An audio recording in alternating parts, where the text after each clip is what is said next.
Shall we bring the session to order here? Madam City Clerk, would you do a roll call, please? Sure will. John Caposcia, Mayor. Here. Jean Goss, Mayor Pro Tem. Here. Council members, Rachel Arizmendi. Present. Denise Delmar. Present. And John Harabedian. Here. Thank you. Okay, Councilmember John Harabedian will lead us in the Pledge of Allegiance and an invocation.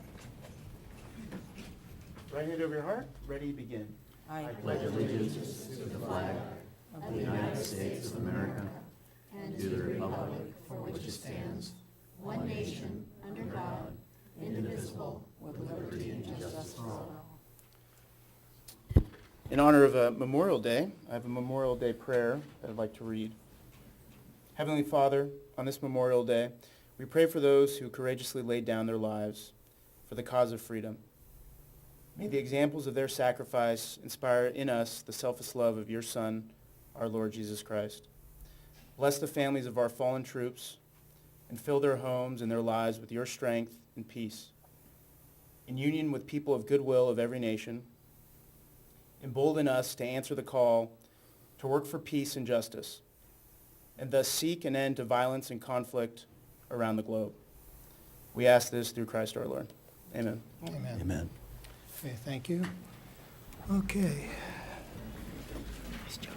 Okay, Madam City Attorney, can you give us a quick report out from closed session? Yes, thank you, Mayor.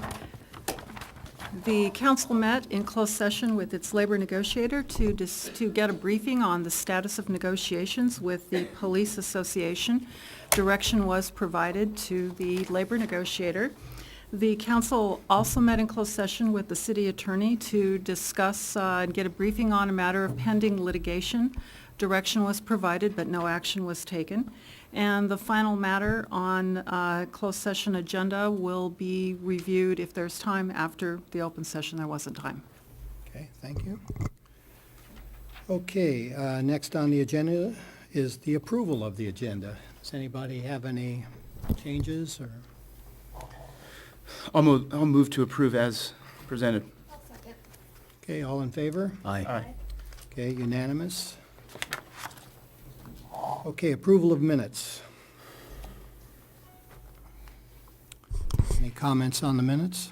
I just have a minor typo that I'll share with our city clerk. Okay, I'm good. I'm good. okay, can we have a motion? Move to approve. Second. Okay, all in favor? Aye. Aye. Okay, unanimously carried. Okay, mayor and city council reports. Who would like to start? I can start because I have nothing. So.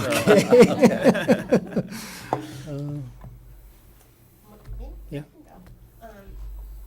The only thing I have to report is that we had some community public input meetings last week. I attended 3 of them, and we have a webinar tomorrow night. And I thank everybody who's been responding and sending us emails and calling us with their suggestions and questions.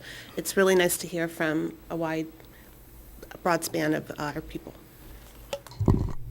okay, Councilmember Arizmendi. I attended the Collaborate Pasadena, which is an effort amongst Pasadena, Altadena, and Sierra Madre folks involved with public education, and their efforts really are focused around how they can increase graduation rates and really just the quality of life of the children and citizens of the 3 cities. And they're really looking to see how they can incorporate efforts with the corporate world, with the public schools, and also with government and with parents also. So I'll continue, if I think approved today, to be a liaison there, and I can report out. That was the kickoff session. Yesterday, VFW Post 3208 had a really nice memorial service. Congresswoman Judy Chu was also able to attend that event, and I just want to congratulate the VFW for really making sure that we recognize those that have fought for our freedom. Volunteer breakfast, staff did a really great job on the 20th of May with recognizing our volunteers. As we know, a lot of the work is really successful in Sierra Madre because of our volunteers. So thank you to the staff for putting that on and for the volunteers that attended and those that also could not attend. And then lastly, Mount Wilson Trail Race. I'm a very proud wife to say that my husband came in a top third runner of Sierra Madre resident, and so I can brag a little bit for him. Yeah, it surprised me, but I was very proud. But really, thanks again to all of the volunteers that helped put that together. Adam, I don't know if you're here, but really great job working with the staff and all the volunteers. So another successful event. Councilmember Arizmendi, are you going to run the race next year? You're really putting me on the spot like that, Mayor? I don't know. We've got to have somebody from the council run it, folks, and I think Councilmember Harabedians has been claiming that in the last 3 years. I say every year I'm going to run it, and I haven't done it yet. So I think we need it. Yeah, maybe next year. all right, Mayor Pro Tem Goss, any Real reports? quick, I participated in 2 of those community budget input meetings with Councilmember Del Mar last week, and I want to compliment her on how well she did. And in addition to that, I think we got some very good information from those meetings. Feel real good about it. And also went to the Mount Wilson Trail Race, and it was fantastic. Congrats to Pete Cibarel and the entire committee, and to the staff who was integral in the success of that event. And I was also there for Village Vine. I was kind of wearing 2 hats that day, and we did a complete live webcast of the event, and it is available at villagevine.org. If you want to go back and see the whole thing, there's about 3 hours of tape there. And that's my report. Okay, thank you. And I have nothing to report again, other than just congratulations on the Mount Wilson Trail Race. Just a fantastic event, and when you look around, you really do see how many volunteers make that happen with a limited staff effort. It's just a fabulous event, and we had people from Alaska and South Carolina just come out just for this event, so it's really amazing. But anyway, thanks to everybody for all the good work on that. Okay, just comment too is, again, with regards to the budget, I've been getting a lot of emails come in, I'm sure all of you have, and we really, really appreciate you folks taking the time to tell us what you think about our current predicament, so keep them coming. Thanks. Okay, so let's see. Okay, now we'll open it up for public comment for items that are not on the agenda. And, Council Member Harabedian made a nice trend when he was mayor that we don't put the clock on, but I do want to ask you to keep your comments to 3 minutes. And some of us have a short attention span, and when it goes too long, I think you miss your opportunity to really make a point by making it too long. So please come forth and tell us what you think, and do your best to keep it under 3 minutes. Thanks.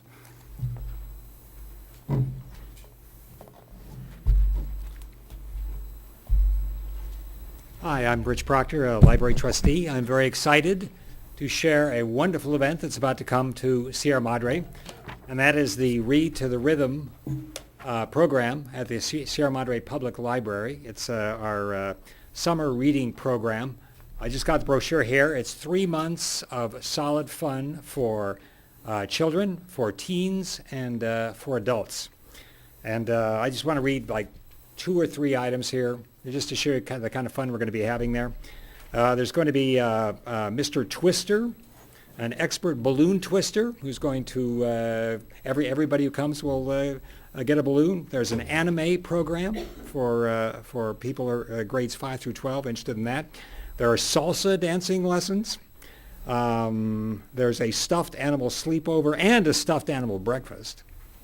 And there are also things like the sound of disaster. Join firefighters. They show you how to respond to an emergency. 3 months full of activities. Kids will get a chance to read at the end of the program. There'll be a special program where they'll have a pool party and a volunteer party for prizes. It's an opportunity for teens to volunteer. And one of the nice things about this is that this is done through the generosity and largesse of the Friends of the Library, the Sierra Madre Firefighters Association, the Sierra Madre Women's Club, and Kiwanis. So once again, Read to the Rhythm, Summer Library Program. Okay. Thank you, Mr. Proctor. Hi, my name is Leslie Ziff, and I'm here with a couple of hats on tonight. I am the Vice President of the Historical Society here in Sierra Madre, and I am also, for the Historical Society, the Education Chair. And I want to invite all of you and all of the people that are watching to Lizzie's famous chicken and ravioli dinner on Saturday, January 27th, 5 o'clock up at Lizzie's and the Richardson House. We have so many things open. Both of the museums are going to be open. The teen docents are going to be there, and I'm real excited about that because I've been able to help with that program. They're going to be up there giving tours. The Richardson House is going to have a pottery exhibit. They're going to have exhibits of the businesses that are the old businesses of Sierra Madre, and they'll have displays of those. We'll have Lizzie's Trail Inn open. The chicken and ravioli dinner is just wonderful. And I understand that Lizzie is going to be there. Again. So I have an in. And you'll be able to sit her down and just find out all kinds of things about her history along with Sierra Madre's. So please come and enjoy the dinner with us. Thank you. They're $30, and they can, this for the dinner and a donation to the Historical Society. You can buy them at Arnold's and Savor the Flavor and all the library, all over. And there's posters all over town to tell you that. Thank you. Date again is Saturday, June 27th. There we go. Thank you, Leslie. Sorry, June. It is a fantastic event, so I want to encourage everybody to go. Okay. Hi, my name is Janet Emery, and I'm here tonight to give voice to some very important citizens who are not often heard and who haven't been able to attend the budget meetings, budget discussions. I have letters here from the first grade classes of Mrs. Dunn and Mrs. Ritchie at Sierra Madre Elementary. I have copies for council, and I'd like to read just a few of the letters. The students were told that there was a possibility that the library wouldn't be open for them to visit coming up due to budget restrictions, and here are some of the letters that they wrote. Dear Mrs. Smart, we really like the library a lot, and we don't want it to close. It's like you're throwing away my childhood. I like when you read books to us. Please keep the library open. Sincerely, Aaron. Dear Mrs. Smart, I want to keep the library open. I check out art books. We need the library or we won't be able to read. That's why I want to keep the library open. Sincerely, Matthew. Dear Mrs. Smart, we really want the library to stay open. If it doesn't stay open, it will break my heart and I will miss it so, so much. I'm sending this letter because I want to make more money for the library. Love, Sophia. Dear Mrs. Smart, I love the library. Do not close the library. Please, I beg you. I hope you get more money. Love, Lucas. So some of the letters even have drawings on the back. They've drawn pictures of their library, and they are passionate about keeping that open, and I'm sure they're passionate about keeping everything else within the city available to them as well. Can I bring this up? Thank you. Yeah, just hand them to Madam City Clerk. Thank you.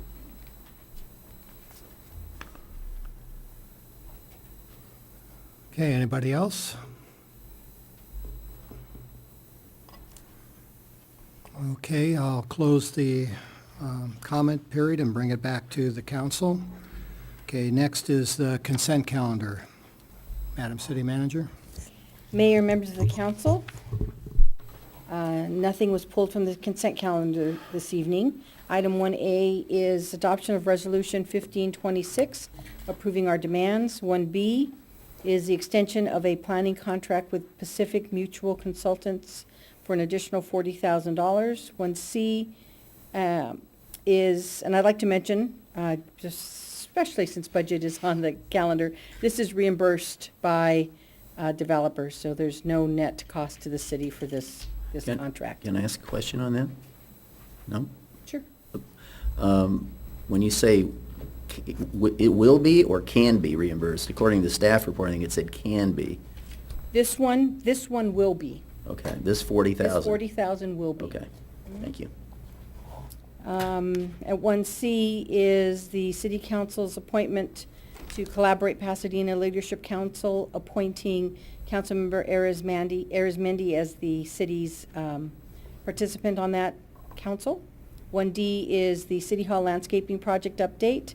That is just to receive and file, and letting the council know we will begin preliminary deconstruction, I guess, of the front area of City Hall in preparation for the landscaping. At 1E is the 2015-16 Assessment District's Engineers Report and Resolution of Intention.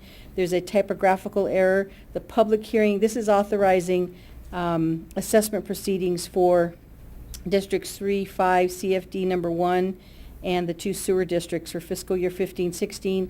The public hearing for the assessments is on June 9th, 2015. There is no council meeting on June 10th. It should be June 9th, 2015. At 1F is a recommendation for an updated integrated library system, an ILS system. And the recommendation is for the council to approve a contract not to exceed $17,000 for the first year of service to Biblionics LLC. That concludes my report. I'd be glad to answer any questions. What are the questions? Two questions. The library LLC, I understand that's actually cheaper than what we're paying currently? Correct. Okay. By how much? So the public will know. I could have Director Thomas come on up with the exact numbers.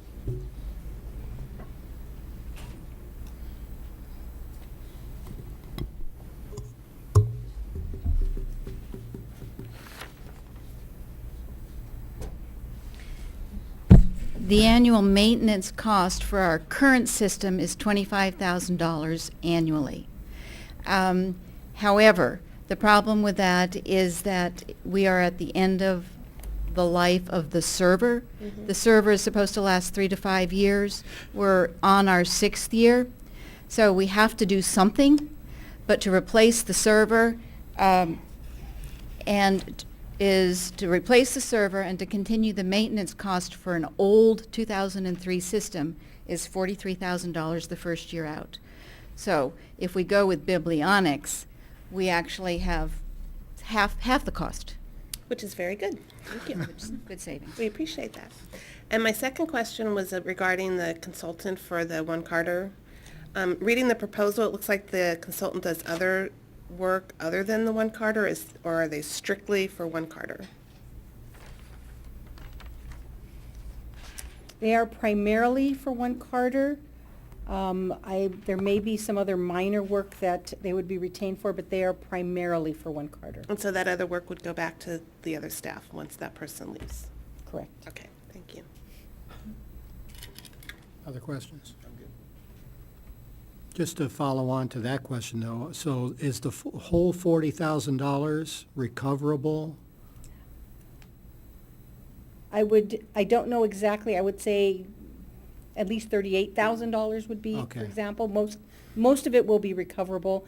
I'm cautious because there may be something that we get in a pinch and need them to do that isn't recoverable. Yeah. So I'm cautious. Most of it will be recoverable. Okay. All right, thanks. Okay, any other questions?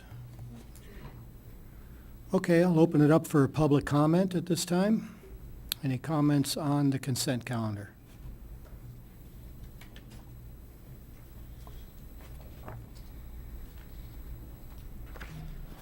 I'm Barry Gold, 441 Ramona Avenue. Good evening, Mayor Capocia and council members. I want to talk about item 1F.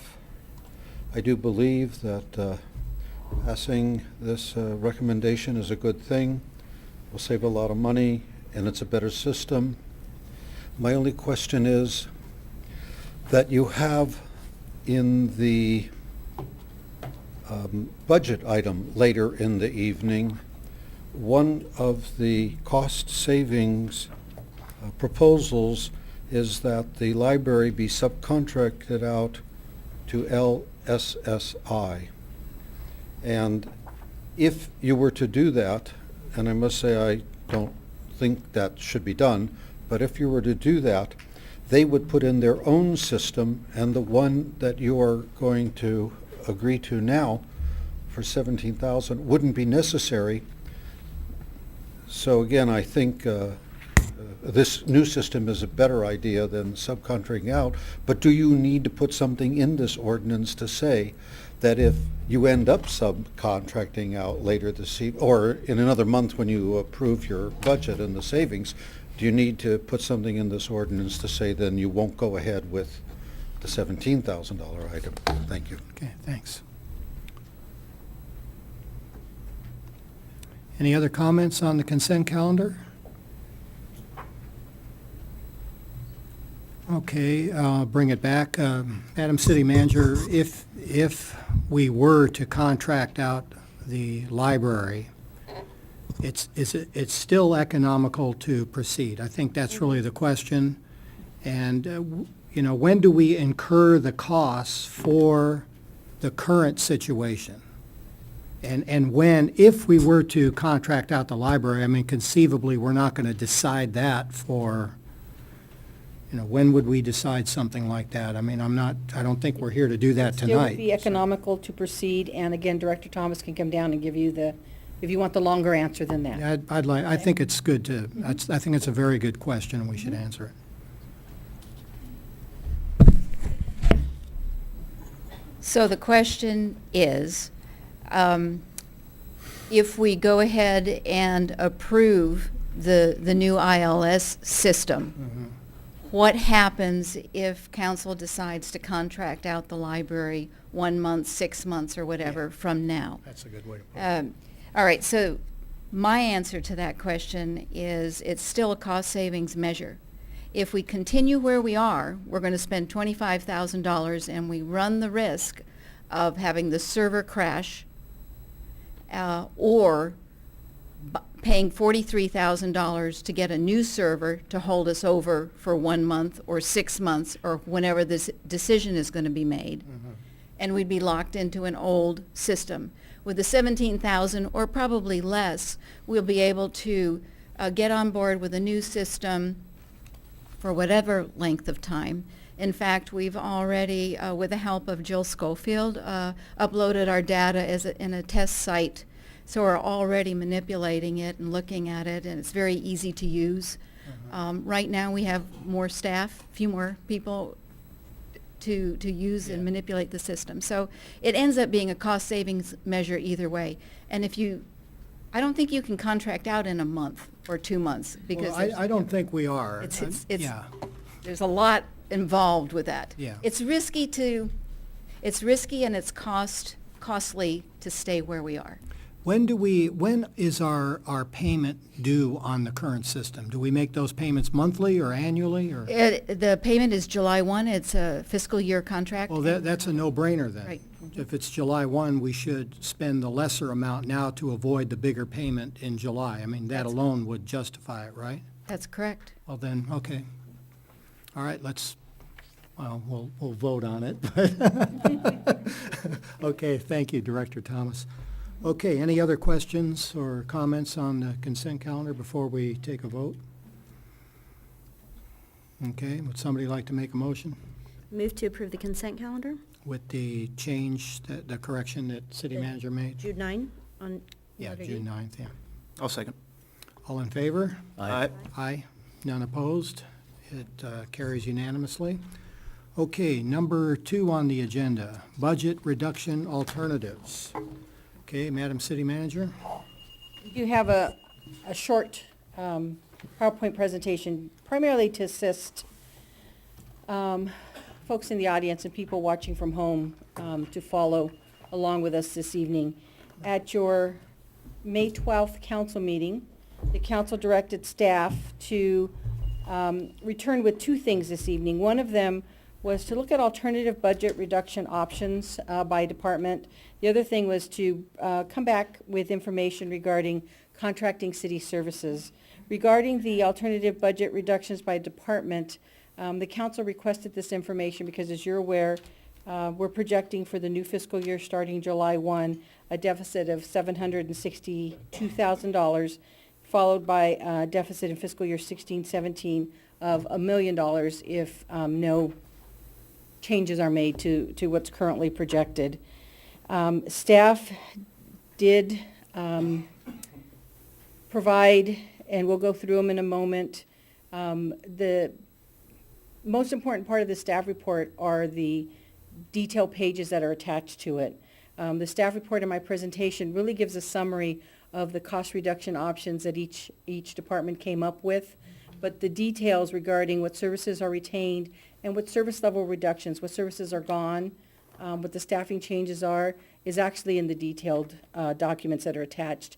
And each of the department heads is here this evening to answer any detailed questions the council might have regarding one of the options. Staff approached this by coming up with 3 levels of reduction. Level 1 is the level that has the least impact on service levels. Option 2 has a moderate impact on service, and option 3 would be the most serious or severe impact on service levels. The city council also asked us to come back with the numbers and the dollar amounts for contracting out city services. We did receive estimates for police services, library services, fire suppression, medical paramedic services, planning, and animal control services. Additionally, there was other information the council asked for, which is provided at the end of the staff report regarding other information the council was interested in, mentioned you wanted us to bring back for your review this evening. This is a summary of the level 1, 2, and 3 reductions by department. This chart is in your staff report. The only one I want to point out is on going back and look, the planning department, in your staff report, it's $118,000 for level 1 savings. That assumes a full-time analyst position going to part-time. I thought the council might be interested if we were to leave that position in full-time and instead just pull out the extra contract services, what the savings would be. So the $78,000 reflects just pulling out the additional contract services, but leaving the full-time position in the department, so there's no change to the staffing in the department. So if it's $78,000 instead, the total level 1 reductions are $368,000. With the position eliminated, it's $408,000. That's the only change in the staff report, and I just thought it was information the council might want. Level 2 reductions approach $700,000 and almost $800,000, and then the level 3 reductions a total of $1.2 million. Going through each department quickly because there's a lot of information. In administration, the level 1 reductions eliminate 2 part-time positions. Those were newly added positions this fiscal year. So it eliminates the 2 part-time positions. It also eliminates our payment to our OPEB, you also refer to as OPED. It's other post-employment benefits. The city is not legally required to pay this liability off in advance, and it's about $105,000 savings if we don't pay it. And because of eliminating the 2 part-time positions, City Hall would be open 6.5 hours per day, Monday through Thursday. The level 2 reductions are very similar to the level 1 reductions, except we also eliminate strategic plan retreat. Level 3 is $155,000. It eliminates 2 part-time positions and 1 full-time position, which would be the addition that's not in 1 and 2 is the elimination of a full-time position. All the other items are the same. It eliminates other things such as reduces citywide training, eliminates our budget for safety equipment in this department, eliminates city shirts, eliminates the employee and volunteer recognition events. And City Hall would still be open in all 3 scenarios 6.5 hours per day due to the reduction in staffing. One of the things that's interesting is these are presented, each department's being presented separately, but there is, the departments are sort of dependent on each other for services. This slide points out that there's an option in the community services when we get to that department. If their aid is eliminated, that position currently sits at our front counter of City Hall. So if that option is taken on community services, City Hall would be reduced to being open 4 hours per day. So there's some overlapping And we need to be aware, another good example that we'll get to is Public Works. They eliminate some of their general fund funded maintenance worker hours. Those general fund funded maintenance workers are the ones that provide services for our community events, bringing out barricades, setting up chairs and tables. So there's a lot of overlap that we need to be aware of. A reduction in one area could have an impact on other services provided in another area. Community services, level 1 impact is $8,000. As you're aware, this department over the years has been subject to reductions. The level 1 is eliminating the Wisteria Vine newsletter, Summer Fun in the Park, and staffing the coordinating council. Level 2 is a $42,000 reduction. It reclassifies a full-time position to a lower position, maintains 2 part-time staff. Staff would recommend that 2 major events, and the council could select which 2 major events those are, would be maintained, such as 4th of July and Mount Wilson Trail Race, for example. It eliminates the administrative aid position and the senior specialist, so it would eliminate almost all of our special events, city programs, and staffing of the commissions. Level 4 eliminates all of the full-time staff, and the department would essentially be staffed by a part-time management analyst. And then again, all of the special events, programs, commissions, senior services would be eliminated. The part-time analyst would basically be overseeing the contracts we have with the YMCA for the YAC and the community center, the pool, those contract services that we currently have in place today. Fire department, I should mention, these are just budget reductions. The second part of the report will get into the contract. The contracts are separate.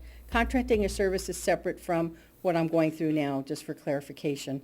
So the fire department contract proposals will come up again later on in this presentation. Level 1 is a $20,000 savings. It eliminates $10,000 in the volunteer stipends, honorariums, and decreases other maintenance and operation expenses by $20,000.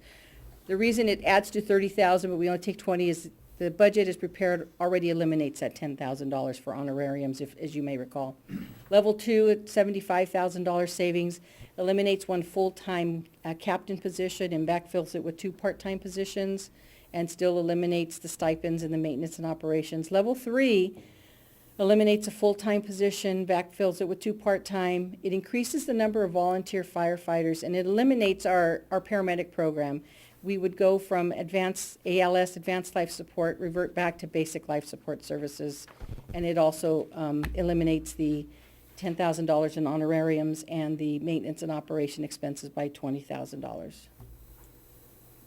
In the library, there's 3 levels here. Level 1 is $70,000 reduction. It eliminates 2,880 hours of part-time staffing and reclassifies 1 full-time position. Staffs the department with, it'll still have 4 full-time staff, which is what it has today, but with one position reclassified. And we'll still have 6,720 hours of part-time staffing. The library hours, the open hours to the public will remain unchanged at 47 hours per week. Level 2 has savings estimated of $217,000. That eliminates 1 full-time library associate position and 5,760 hours of part-time staffing, and reclassifies 2 full-time positions. The department is essentially staffed by 3 full-time employees and 3,800 hours of part-time. And the library, there's a slight reduction in hours from the current of 47 hours per week to 40 hours per week. The level 3 reduction is $392,000. It eliminates 3 full-time library associates, reclassifies 1 full-time position, and eliminates 4,800 of part-time staffing. So essentially, the department is staffed with a full-time city librarian and approximately 5 part-time employees for a total FTE of 3.6. It eliminates $30,000 of money in the line item for purchasing books and materials. The library would be open 24 hours a week under this scenario. Next is the planning department. This is the one I touched upon briefly. Originally, it was $118,000, which eliminates 1 full-time position and backfills it with a part-time position. If that full-time position is kept in and we just eliminate the contract planner services, then it'd be a $78,000 savings. The department would be staffed with 3 or 4, depending on what the council decides, full-time staff and 3 part-time staff. And we would still retain the reimbursable contract planner. Level 2 is $154,000 savings. It eliminates 2 full-time positions, backfills with 2 part-time positions. It eliminates the $78,000 in potentially non-reimbursed contract planner services. The department would be staffed with 2 full-time staff and 4 part-time staff, and the reimbursable contract planner. Level 3 is the most severe reduction. It's $191,000. It eliminates a full-time, 2 full-time positions and backfills with a part-time position, eliminates the $78,000 in non-reimbursed contract planner services. So the department is essentially staffed with 2 full-time staff and 3 part-time staff, plus the reimbursable contract planner. Police department reductions, level 1, $19,000 savings. It eliminates 1,400 hours of part-time staffing. All of the current full-time employees would remain. It's 20.7 FTEs and would still have $8,400 of part-time staffing. Level 2 is a $61,000 savings. It eliminates 3,287 hours of part-time staffing. The full-time staff remains. Their FTEs would go from 24.75 down to 23.85. Level 3 is $123,000 in savings. It eliminates 3,700 hours, almost 2 FTEs of part-time staffing, and also eliminates 1 full-time police officer position. So it staffs the department with 19.7 full-time staff and 6,000 hours of part-time staff. Public Works. Public Works has 2 levels only of reductions because this is a department over the years, the city's been contracting out more and more. Started with contracting out janitorial, then we contracted out landscape maintenance.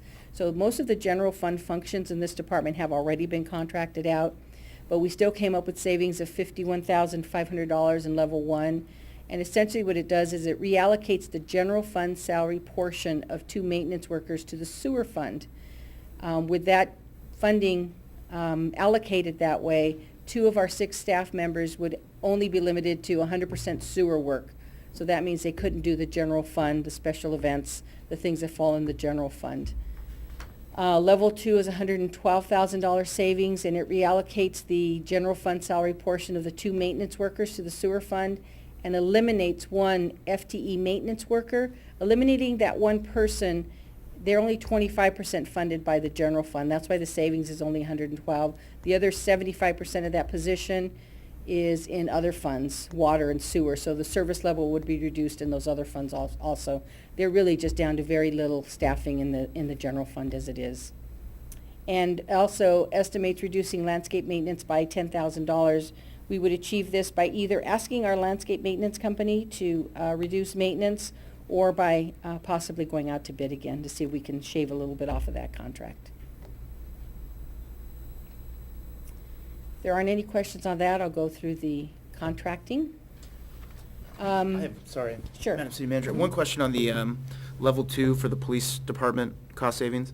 And then we make the note that it would reduce police personnel for special events sponsored by the city. So what would we do? Would we force whoever is sponsoring the event to bring in private security or? Yes. Okay. Mhm. The cost would be borne by the person sponsoring the event, and they would pay for their security. And if it's a city-sponsored event, we would just pay overtime, or how would we? We pay overtime today. If it's purely city-sponsored, we're currently paying for that now anyway. It's in our overtime numbers. I'm going to wait until we're done. Contracting, there were a number of proposals the city looked at. Some of them, I'll give planning for example. The proposals for planning services came in much more expensive than what we currently pay to staff the planning department. So that isn't going to be presented in the slides here. Another one that's not presented is animal control services. The 2 other providers of animal control services have informed us that they are at capacity and can't take on another city right now, so there is no other alternative for that. So these slides won't cover that. The proposals we did get back that might have, be worthy of looking into further. Fire services, LA County Fire gave us estimates for fire and paramedic services, but they were double the price, or double the cost of what we currently have in our budget to provide fire and paramedic services. There remains two possible options on the paramedic side only. One of them is to contract with a private ambulance company, and the other one would be to return paramedic services to the county. The cost savings on that would need to be calculated and determined if that's something the council wanted to pursue. Under police services, the city received one proposal. They call it a Phase 1, which is provided at no cost from LA County Sheriff's Department. If we're interested in going to a Phase 2, there is a cost for that, anywhere from $20,000 to $30,000 if the city council decides to take the next step in the process. The Sheriff's Department, this is their preliminary estimate of what they think the service level should be for Sierra Madre, but it's negotiable. Ultimately, they will provide the level of service that the city council wants to contract for. So proposal A was $3,463,000. That one assumes that our station, Sierra Madre Station, would be open 7 days a week, 16 hours per day.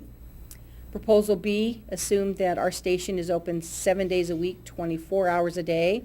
That came in at $4 million. And then proposal C is an estimate. They didn't include it in their original proposal. I had to call and ask them what the numbers would be if our station was closed. And the estimate they provided was about $3.2 million, which is the least costly alternative, and that means our station would be completely closed. Okay, go forward. Library services, the city received an estimate from LSSI, a proposal for library, contracting out library services. The estimate came in at $694,000. The library, they're proposing to have it open more hours per week. We're currently open 47 hours per week. Their proposal is for 51 hours per week.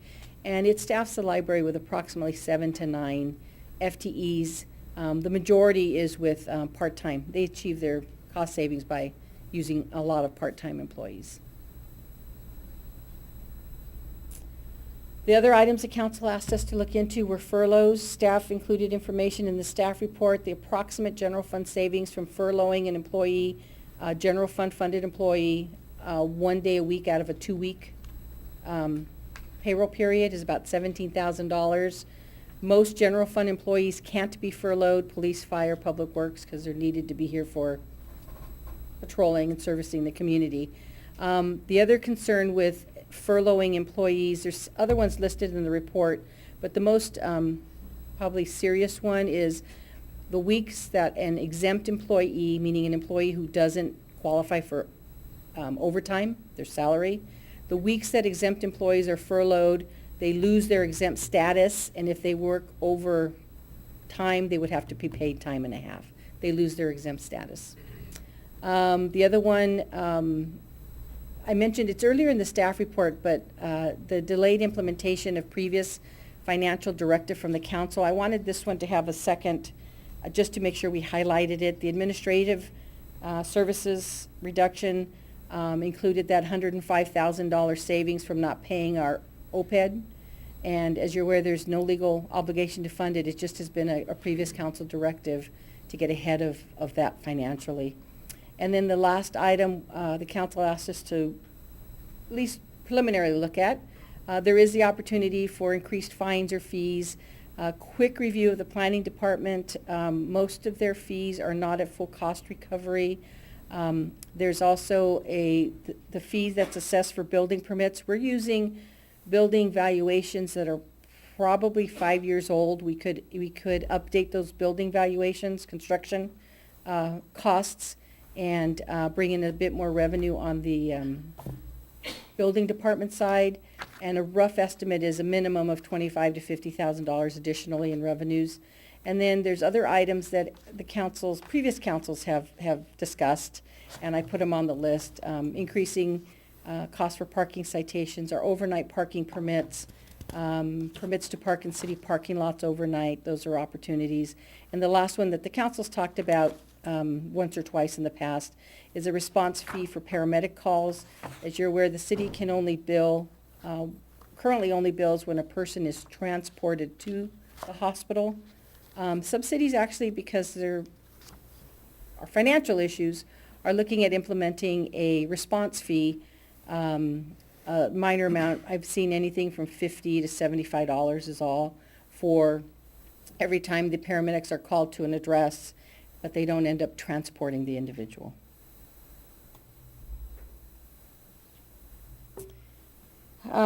The next part of the staff report is just very brief. We're preparing for the June 6th budget town hall meeting at the fire station from 10 to noon.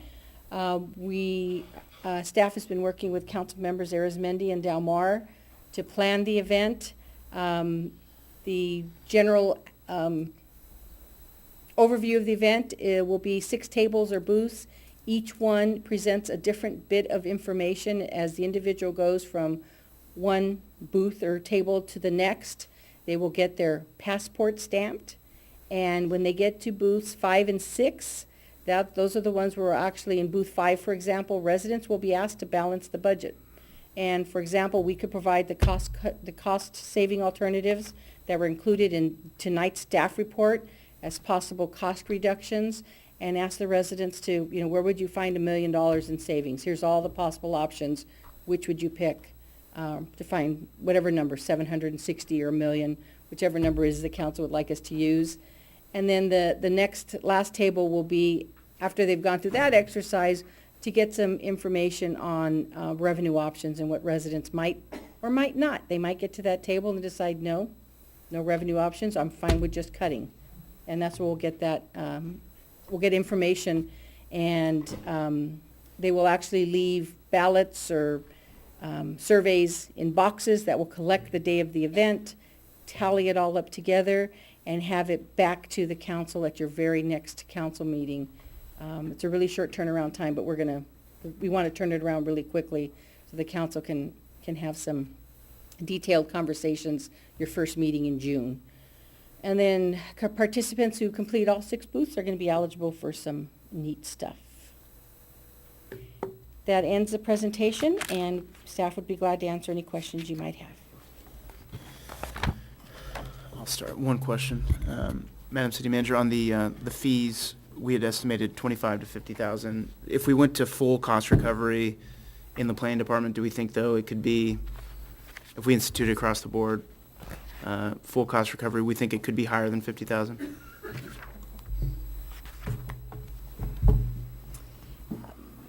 Based on current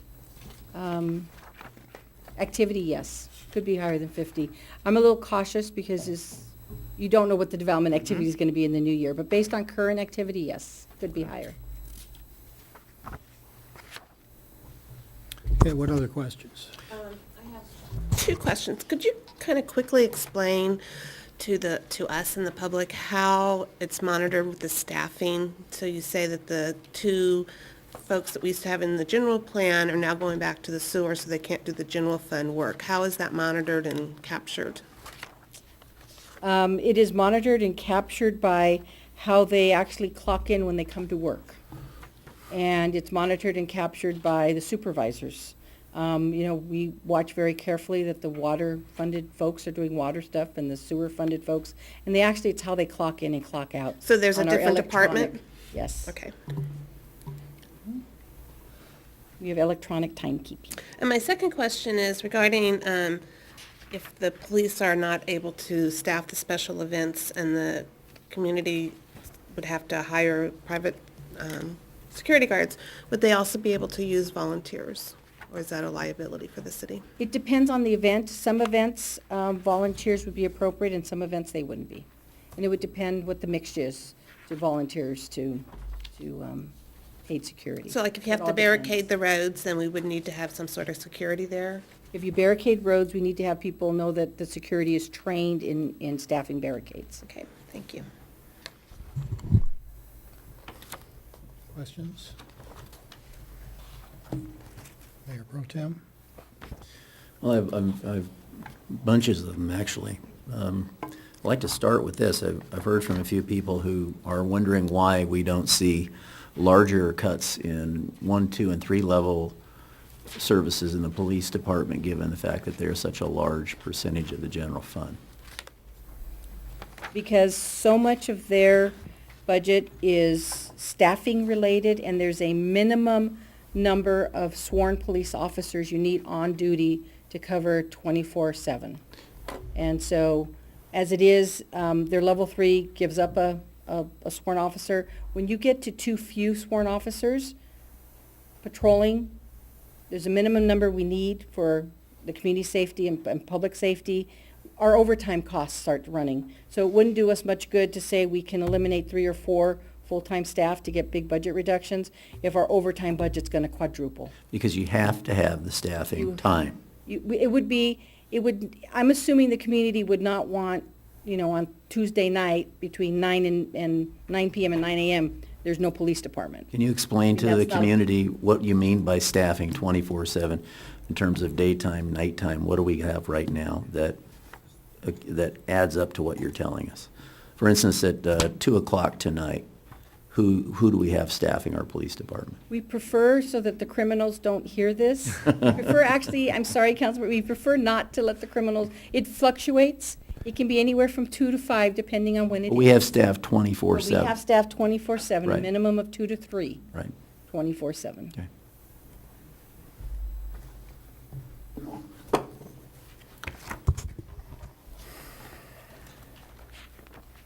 Yeah, I think I think there's a lot more detail about what exactly is eliminated in the package that we got. But, is it safe to say we wouldn't be doing investigations on crimes? Basically, where would the cuts that you put up there, where would they actually come from? Public Safety Director can go into the details. So we numbered the pages because there were so many of them. Yeah. He starts on page 2 dash, Oh, for level. 36. Yeah. 2-36, Good evening, Mayor. What level were you? 2-35. Well, let's just cut to the chase and go to level 3, because, if we're going to balance a budget internally, we pretty much, we have to get to levels 2 and 3 for most of the stuff that's there to get to the $1 million savings. So just, what would our police department look like with level 3? Well, with level 3, for starters, you would pull the detective, and he would be a full-time patrol officer. So investigations on what I would consider high-priority crimes would be done by patrol officers on an overtime basis when they had the availability to do it. And as we have shortages, that availability gets bigger. Because maybe to go back to Councilperson Goss's question, we have to provide a level of safety for our employees. I cannot send one officer into a hostile situation on a day-by-day basis. So you have to have those personnel out there. So you'd start with that. On top of that, when you start reducing our civilian staff that goes to court, goes to the crime lab, produces documents for the court, you're going to be having a patrol officer outside the city going to court to deliver the documentation and hope that the captain and I can handle this city while they're all gone during the day. Yeah. And, and on top of it, then you have to start thinking of the fatigue factor out there. It's just the way it is. And, as you talk about this, if we lose one personnel going to another agency or stuff, it just starts raising that level, because we have to remember that, it takes about a year to hire somebody and get them trained. So we'd be doing more what I would call reactive policing than proactive Yeah. policing. Can I just ask you to comment on a couple of bullets here? Say, for instance, increased liability exposure. What does that mean? You have officers working longer hours. You have the chance that an officer could roll up on a situation where if there were 2 or 3 officers, could be calm. You could have one officer there, it could end up in a shooting. Okay, just the one right after, patrol time in the community significantly reduced while officers are writing reports or handling other details. Once again, being outside the city to go to court, or we do have to, let's say we had an arrest. The officer has to go to Pasadena or downtown LA, depending on the condition of the subject. They're outside the city. We have to have the report done for court, depending on what day it is the next day or a couple of days. So the officer's going to have to take time to write the report. If we get down on limited staff, we either have to call somebody in on overtime, or we don't put people in the field. Maybe it'd be better just not to make that arrest? I'm not going to tell you that. Okay, I'm making a point We're here. going to do our job out there. I'm making a point with that. Another one requires a supervisor on the shift work in a patrol officer capacity and not as a supervisor managing an incident. What's the implication of that? Well, the implication of that is your liability. Once again, you have a patrol officer that may be handling a call. It happens sometimes now in emergencies. I even go out there and we have to do it.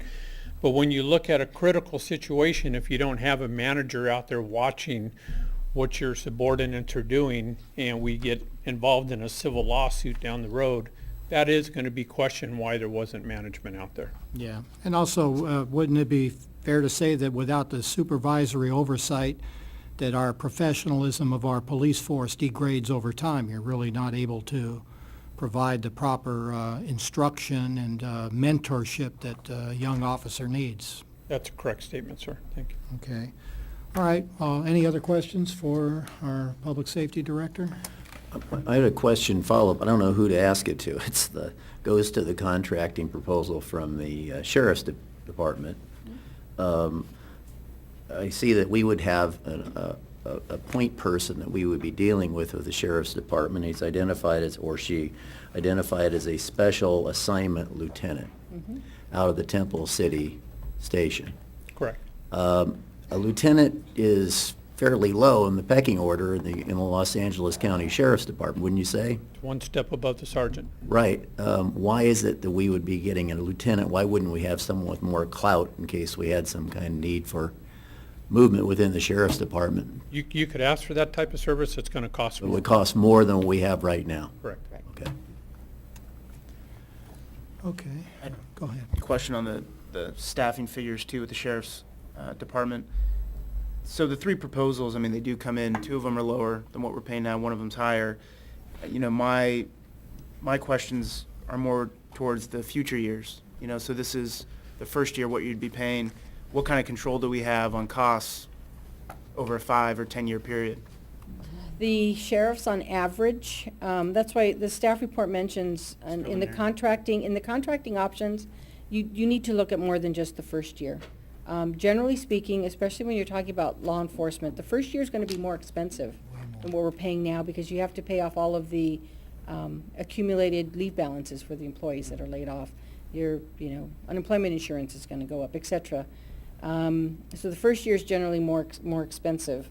You do need to look long-term because there's also capital expenses will incur that we're no longer going to have to pay for. Conversely, the Sheriff's Department, on average, they increase about 3% a year. And what the total contract amount increases on average 3% a year. So what cities do to keep their costs under control is essentially contract for different services. Right. Follow up to that, 3% is calculated on how many years back? 10 years worth. Okay, so if we had some good years coming up, then wouldn't it be possible that labor working with this? No, the 3%, it's actually 3 to 5%. I wouldn't estimate anything. So lower you're than estimating 3%. that would include any raises that the Sheriff's Department would give their deputies in good times? Well, I think the sheriffs get raises every year, pretty much. So that's why it's constant it's 3 to 5% a year. I've never seen a situation where they didn't increase costs from one year to the next. Are you aware of any contracting situations with the municipalities where the Sheriff's Department comes in with a cost basis this municipality ends their policing, and then when the contract expires, the costs go up to the city in a way which was unanticipated when the original contract was signed. Not aware of any, because cities can adjust by contracting for different services. But not aware of a situation that. So if such a city faced higher costs than they bargained for earlier on, their option would be not to go back to their own police department, but to negotiate for lower levels of services if that's their budget.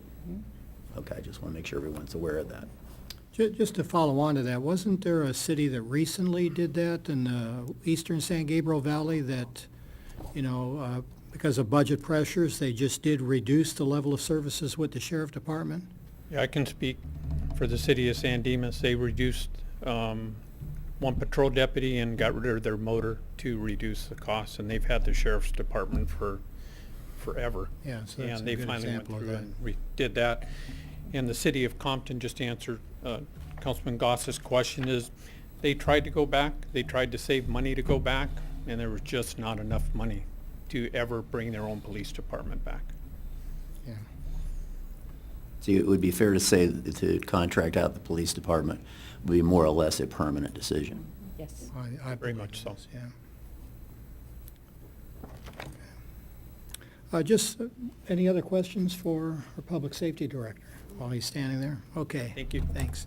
Just some other general questions. I mean, looking at administrative services, some of the things in the level 3, elimination of employee and volunteer recognition programs, polo shirts. Why couldn't that be in, say, number 1? I mean, what was your thought process of making that a It kind could of a be. level 3? This is completely at the council's discretion. Yeah. It could be in level 1. If you'd like it to be, it can be. No, I'm not necessarily, I'm just looking for the rationale. I mean, I understand the We were value. doing, the level 1 was to be the, not as serious service level impacts Yeah. and progressing to higher ones. And there isn't a whole lot in that department to be able to. And if I can add on to that, those cuts actually come out of the internal service funds for human resources. So it's not a direct one-to-one cut out of the general fund. It's a smaller portion, so it didn't have that same impact that's on the right. general fund There's some of as that. some of the other cuts would have had. Yeah. Okay, just a related question to that, because when you mentioned the public works personnel that now would charge their time to the sewer fund, that would increase our sewer fund expenses though, right? Correct. Okay. Okay, you also mentioned that the polo shirts are an employee negotiated benefit? Yes, it's in the MOU with the CEA. So how would we Meet cut and that? confer. You'd have to, okay. Okay. All right, any other questions? I appreciate all the level and the work that went into putting this together, and this is available on the web, right? Yes.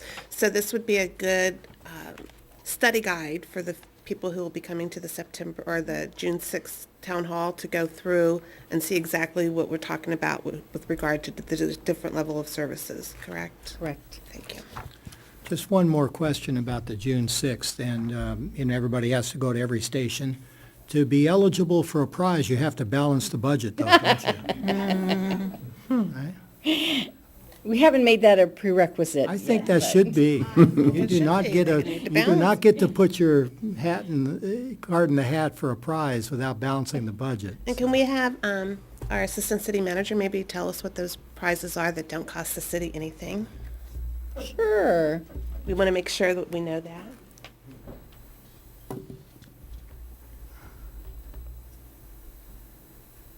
Good evening again. We came up with a great list of prizes. One is a meal with the mayor, dinner with the firefighters, 10 free DVD rentals from the library, a park rental, a helicopter ride, Birthday party. and a birthday party at the library. library, which is also co-sponsored by the Friends of the Library. Thank you. I'm just warning you, though, if you choose the meal with the mayor, we're going to eat at one of our restaurants in town. Why is that a warning? Well, that should be a promise. No, because if you want to go hide somewhere, that's not going to work. We're going to eat right here in town, so. At the restaurant of your choice. How's that? Okay, all right, so no more questions. I'll go ahead and open this for public comment.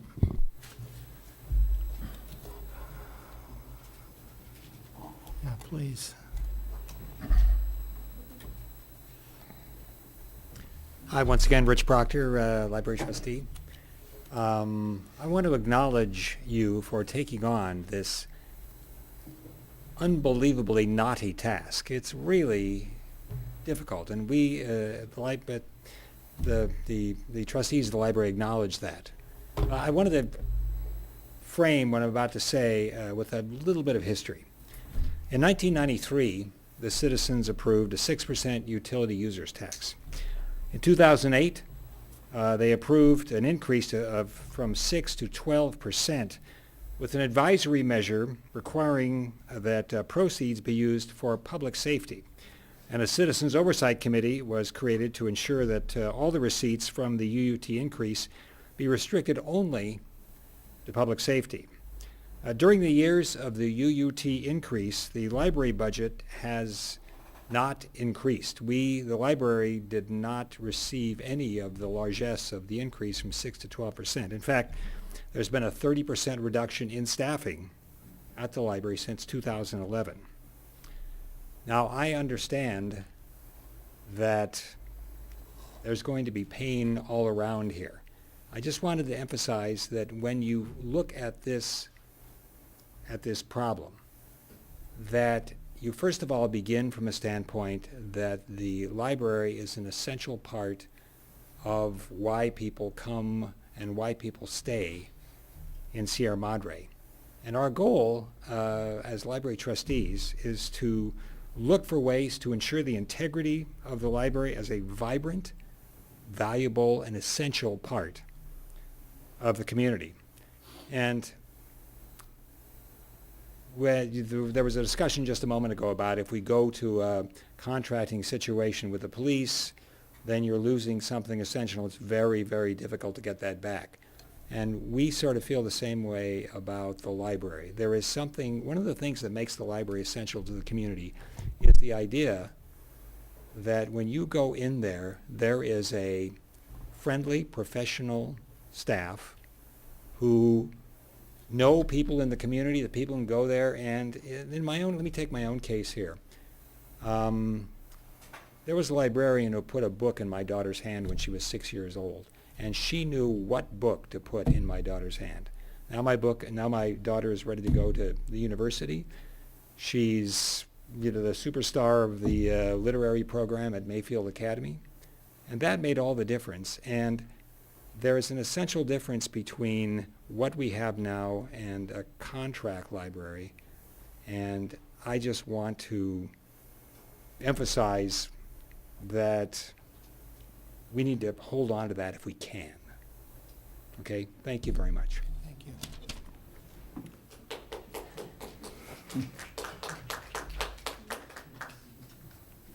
Okay.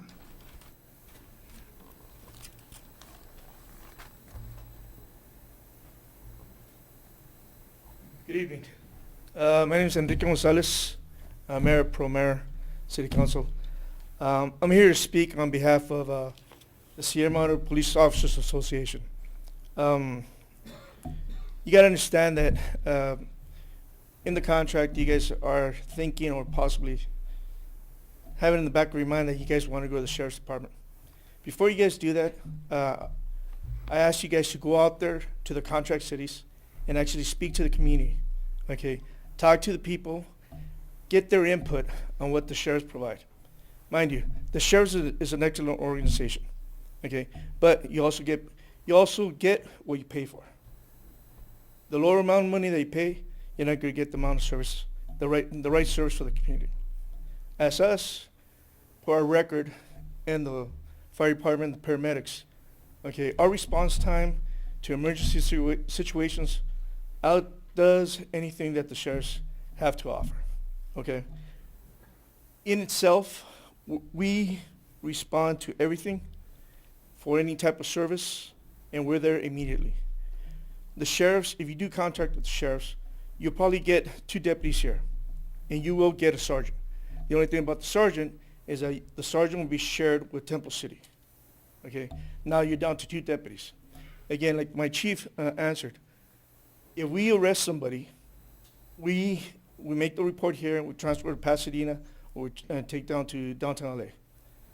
Sheriffs are the same way. If they make an arrest, there has to be a 2-man unit that has to either take them to Temple or to downtown. Now you don't have no service, okay? Us, we make the best of it, and we bring as many people as possible to protect the city. Again, we are here, you know, we're considered more like a family. The community takes us in as a family. They help us out in any situation that we have. You know, we help them out too by providing great service. Paramedics are the same way. Without the paramedics here, a lot of people will not be alive. Okay, you have people, county services with the paramedic service might take 15, 20 minutes to get there. A minute's too late. Okay, 30 seconds is too long. Okay, so consider that. And again, you will be losing, you know, with us, the Director of Public Service, parking enforcement, emergency response time, which is valuable. Okay, every minute counts, you know, for us, you know, for the citizens that we're out there to help. And again, you know, we understand the situation. Okay, we're willing to help. The police department, I'm definitely sure that the fire department wants to help to make sure that we keep services here for the city of Sierra Madre and actually keep the people safe, keep the people, the community, you know, safe for everybody to come and enjoy. And that's what people love about this community. Okay, thank you. Thank you.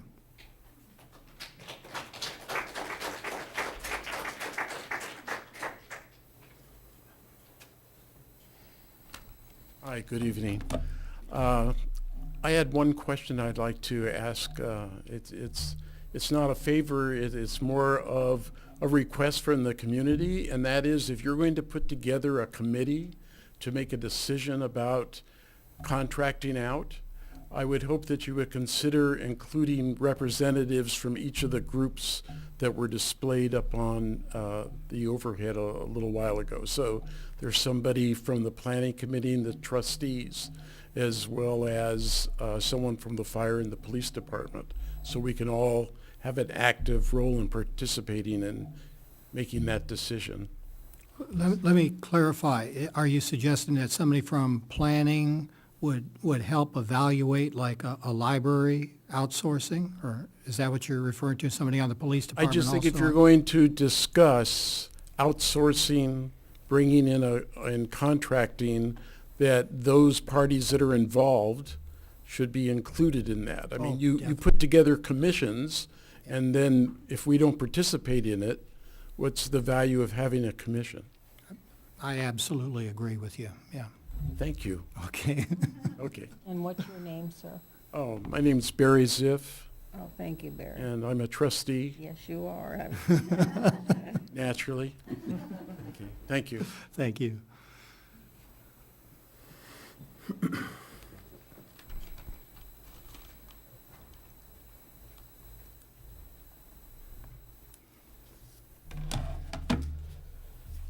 My name's Gary Hood. I live at 465 North Baldwin. I'd sure like to say it's always so exciting to come up here and speak to the council. I really wish I could say that. And before I get off on other things, for the library, Samsung is right now selling 1 terabyte solid state hard drives. And the things that go wrong with a computer are in the hard drives. So maybe the library might want to consider some of these $500 1 terabyte solid state hard drives as a stopgap until they really figure out what they want to do. And it also comes with a 5-year warranty on that hard drive. It might have been a 10-year. Anyway, that said, I probably wouldn't have to stand up here if we had a safety commission. I don't know where that stands right now, but I've come up here to say a few things. And as I look back it's really good to see the officers and the firefighters that have come here to hear what's going on. There's a lot of things I was going to say, but I think I'm going to put it in writing and send it to the council before the 6th. I'm hoping some of those volunteer firefighters who may work with other departments, and I must say some of the volunteer paramedics that we have, paying them $9 an hour, and I look around, I've worked with some of these guys. They're some of the finest paramedics around, and we're getting them for $9 an hour. County's not going to come close to that price. It's true. I think you'll find that your private ambulance, they're paying an EMT like $14 an hour. So what I'm saying is these numbers don't add up. And when you get to the fire department, level 1, 2, and 3, we can't cut this fire department anymore. And I hope some of the guys have the nerve to say something. We are getting some of the finest service for the money we're spending with the fire department. I wish I was more knowledgeable and could speak about the police department, but I do find it curious. Why wouldn't the police department want to go to the county? They're saying the county gets paid so well. I would think the firefighters and the police would want to go to county. They would get nutritioned into the county, start making more money. Obviously, I don't know that answer. I haven't asked it, but I find it curious. So these guys are putting their life on the line at a ridiculously low cost. We're getting some of the finest graduates from the fire science colleges who work here. They volunteer free to work as a firefighter. And we're paying a ridiculous amount for paramedics, and we're getting great paramedics. Why would we want to go to the county? I guess it's just the process you're going through, and you have to mention these things. To not labor this, and I'm hoping some of the officers get up and respond. I was really disappointed in all the misinformation that's in here, to the point where I'll write it out and send it to you. Thank you. But to come over here and say an estimated cost for a 3-engine person company, fire engine company, is ridiculous. That's an insult to the community, to me. I'm going to provide 3 fire personnel to respond on an engine company. I feel like that's a threat. Misinformation. I'm curious on what is a honorarium. Eliminate $10,000 for an honorarium cost for the fire department. What is that? We can answer that for you when you're done with your comments. Okay. So as I look through here, I see a lot of misunderstandings somewhere. And I see that also in here on page 10 and page 11, it says the county is responsible for providing ALS and BLS services to all the cities within its jurisdiction and the unincorporated areas of the county. I guess a city attorney approved that. I'd like to know what measure, what law says that the county has to do that, and if they have to do that, why aren't we getting that now? So there's a lot of questions I have, and some of the things I had on my list. The fire department doesn't have all the equipment they really need. I don't know if they're afraid to come forward and say they're satisfied. The fire department, traditionally as I've known them, have always done the job with the money they've gotten. And there's a lot of equipment these guys need. And you're talking about paramedic service, you know, what do you, $200,000 or less for a new ambulance every 7 to 10 years. That's not that big a cost when you compare what the cost of the county would be. And you're sure not going to get any $10 an hour paramedics coming from the county. So I've labored on that. So we know where they need equipment. I'm curious of how many number of personnel the city has had in the last 20 or 30 years that we've employed, and what do we employ now? Just kind of curious. Mr. Hood, if you could please. Okay, I'll get right to the point here. I think that some of the things that we can do is I'd like to see a citywide employee questionnaire, anonymous, so no names on it, and what some of the employees think we could do to save money. And also, I would like to see at that a peer review from each employee that would say what they think about working here in the city. Get right down to the people who are working, get their response, and do a peer review without their names having to be on it, so we can maybe learn to save some more money. So, thank you, and if you have any questions, I'll be glad to answer. We're looking forward to your written comments, Mr. Hood. I figured you'd say that. Thank you. Thank you for the opportunity. Sure. Okay, other comments?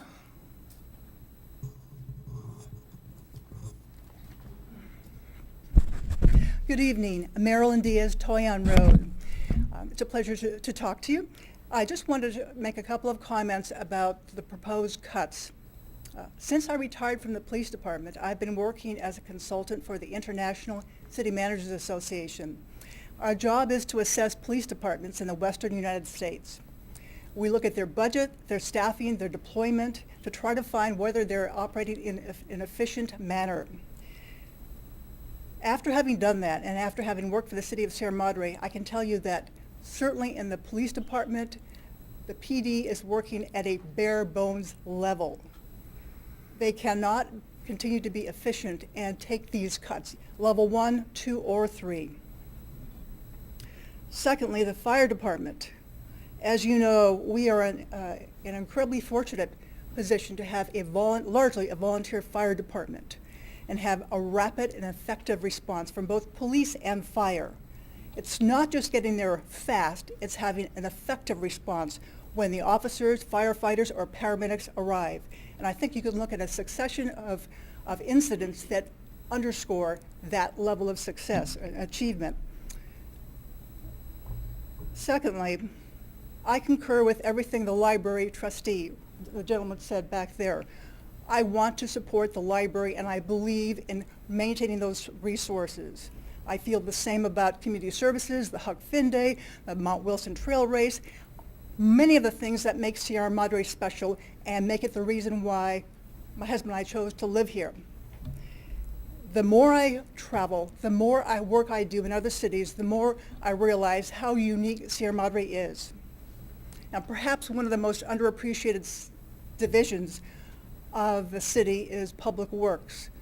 And after working with Mr. Bruce Inman and realizing what a challenge he has and how hard his personnel work, I gained tremendous respect and appreciation for what he does. That's true for all the departments, planning, development, administration, and finance.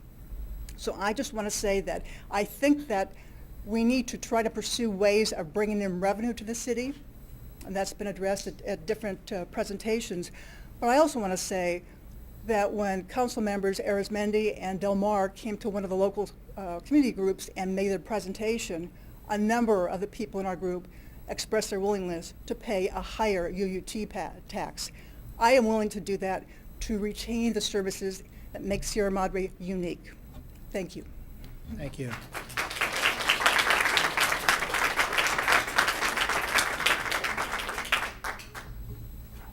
I'm Pat Alcorn, and I live on Grandview. In going over all of this, my mind is just boggled, and I can't speak for the police or fire because don't have any expertise on that. But I would like to talk about the community services and the library. First of all, I noticed that on one of the attachments for the library there was a proposal to contract out the library. And I did read that proposal, but I only received it on Friday. And I noticed that that proposal came in on January 30th. So I'm wondering why we didn't get that information a little sooner so we could at least do some investigation and see what the legitimate pros and cons of that would be. I also have looked at the levels 1, 2, and 3 of the library. The library's been cut and cut and cut, and I just, it makes me really sad to think that we would be losing some of our very important programs, particularly some of the grant programs that we've received. we would be, particularly like on level 2, we would be eliminating our, well, I think it's even on level 1, we would be eliminating our baby rhyme time and some of those other very special things that bring the people to this community. I also, going over the community services proposal, again, the community services has been cut so many times that they only have 2 full-time people right now, and one is an administrative assistant. So I just don't see how you can cut any of those programs. I could sort of nickel and dime stuff I was going through and saying, okay, we can eliminate this and we can eliminate that.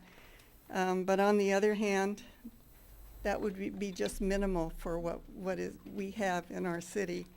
So again, I think I agree with Marilyn Diaz that we should try to figure out how we're going to bring in revenue. We do have a budget surplus, or at least we have a reserve account that we might pull on until we can get and figure out what we're going to do about increased revenue. Thank you. Thank you.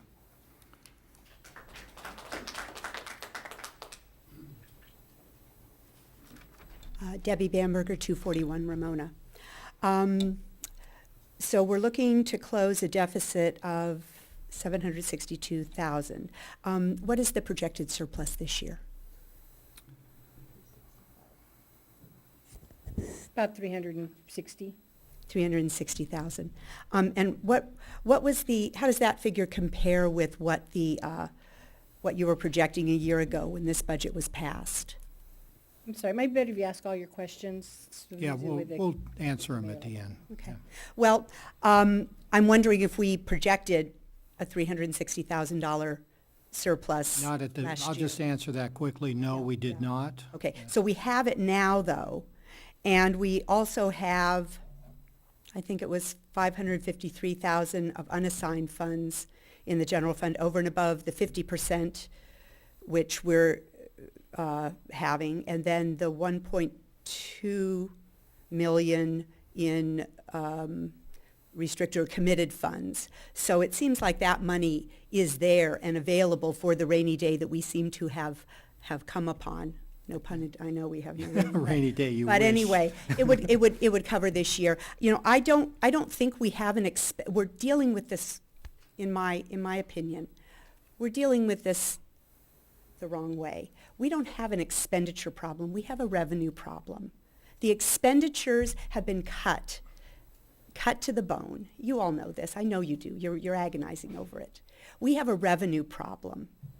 And I had to go, there's nothing in here about revenue. I did finally find on the strategic plan from your May retreat that the very last item in the matrix talks about wanting, I guess there are going to be some recommendations coming at your July 28th council meeting. Revenue enhancement measures to be recommended almost a month after you need to approve a budget. And we need to increase revenues. This is not sustainable. The UUT does need to be in place. What 2 of our recent council members, ran on the fact that there would be no cuts in services. We didn't use the UUT, so I don't know how you reconcile what you told the voters at that point that there would be. It looks like reduction in services even at level 1, which doesn't begin to close it. So I look forward to what the council is going to do with regard to enhancing revenue, which is really our problem. And I would urge that in the short run, for the 15-16 year, we use the funds that we do have for this very purpose and not cut. Mrs. Bamberger, what was your first name? I'm sorry, I didn't. Debbie. Debbie, okay, thank you.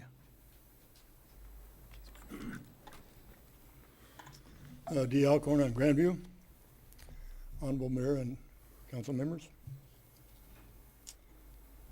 I'm concerned about the budget process that is taking place now.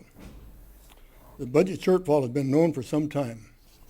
Yet within just the last few weeks, the proposed cuts in the budget have been put together. There's been a town meeting, the town hall meetings in progress, but this budget has been formulated without any of those inputs. This will all be tied up at the end of a neat package in a couple of weeks. This has all the appearance of we involve the community. It seems to me that the time was spent on deciding whether there should be a conditional use permit for the 2 stories. The more time is spent on that than we have on the budget shortfall. It wasn't even meaningfully discussed at the strategic plan discussion a few weeks ago. The proposed cuts are such that we won't have a Sierra Madre. This puts me in mind of a person with severe diabetes. First you cut off the toe, then you cut off the foot, then you cut off the leg, and you sort of end up with a sort of meaningless torso. That's what I see here happening.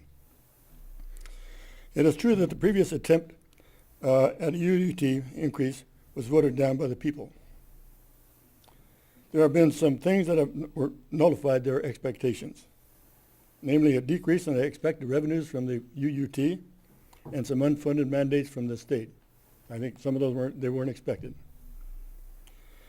The usual practice from the governor and on down is to use scare tactics and threaten to shut down the police, etc. It is all no surprise that people are skeptical now. The apparent hurry-up projects that we're in process now further adds to that skepticism. It is true there are a few vocal people in the community that feel that only streets that are used, they've used Hermosa, Mariposa, and Grandview, that just keep those streets up, don't worry about the rest of it. Or if they have a certain facilities or stuff that they use in the city, that's all that has to be funded. But I think those are few.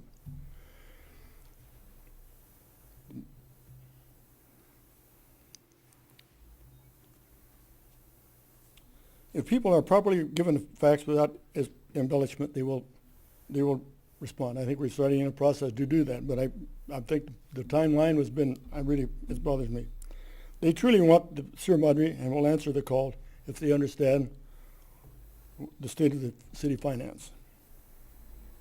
Even at the 10% UDT rate, the city still has underwater. There's still even a 10% shortfall. As an example, many of the streets are really in bad repair. There's roofs, the rain comes up and they haven't been repaired, they've been put off. In the police department, they've had buckets there and the roof hasn't been repaired.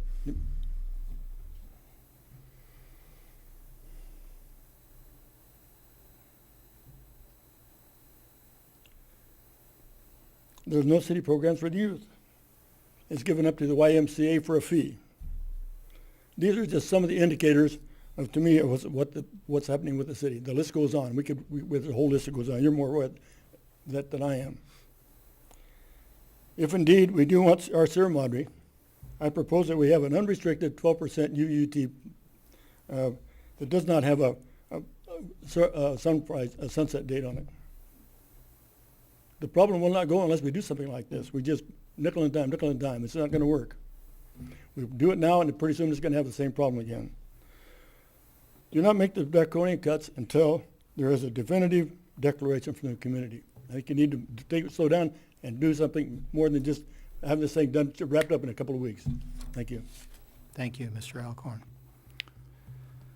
Okay, anybody else?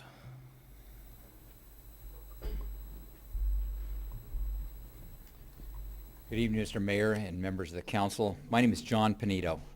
I began my career in emergency medical services in 1968, and I recently retired in 2010 as a fire chief in a small community near here. For the past 5 years, I've been a volunteer firefighter in this community. The first responsibility of local government is to protect the health and safety of its residents, business people, and visitors. The government code requires that a city provide police and fire services. 82% of what the fire department does is emergency medical services. And 80% of the people we treat require the skills of paramedics and the advanced life support services that only a paramedic can provide. Advanced life support paramedics are the standard of care throughout Los Angeles County and Southern California. Every fire department in Los Angeles County provides paramedic service, without exception.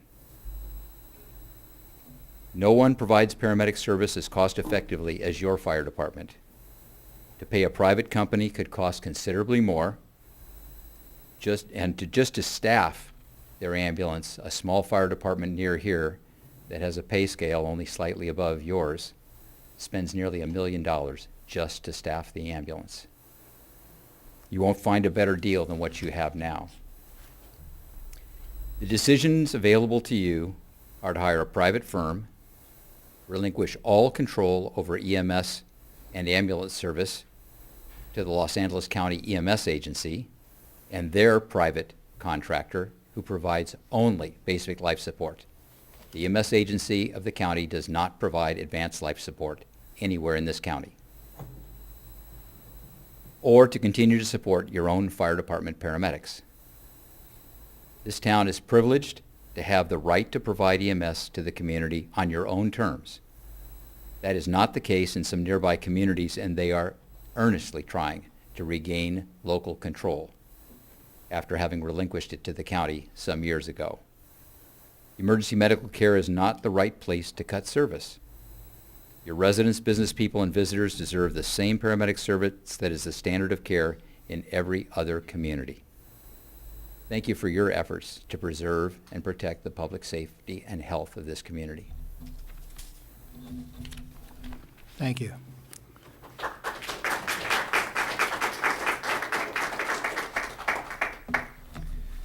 Good evening, Mr. Mayor, ladies and gentlemen of the City Council. My name is Greg Christmas. I'm representing the Sierra Madre Firefighters Association, and I'd like to follow up with some of the comments that some of the other people made previous to me speaking here. I can personally assure you that you are getting the best for what you're paying for. In fact, you're getting more than what you're paying for. Our paramedics are making minimum wage, and they are trained, and they are the best you can absolutely ask for. I would say they're equal to, if not better than, most of your surrounding agencies. And they are trained to the highest level standards, and they are asked to actually be certified at levels that the state currently doesn't even ask for when we come to relicensure and continuing education. We ask for even more, and we get that, and we look for that when we recruit people, and when we retain those people, we ask for them to maintain those standards, and we demand it of them, and that's what you are paying for. Secondly, I'm up here to clarify a couple of things. On page 10 of 10 of your City Council agenda report, there is a statement in there at the bottom of page 10 that goes on to page 11, and it states that one of the options would be returning paramedic services to the county, and the city would not be contracting, it would be returning the program to the county.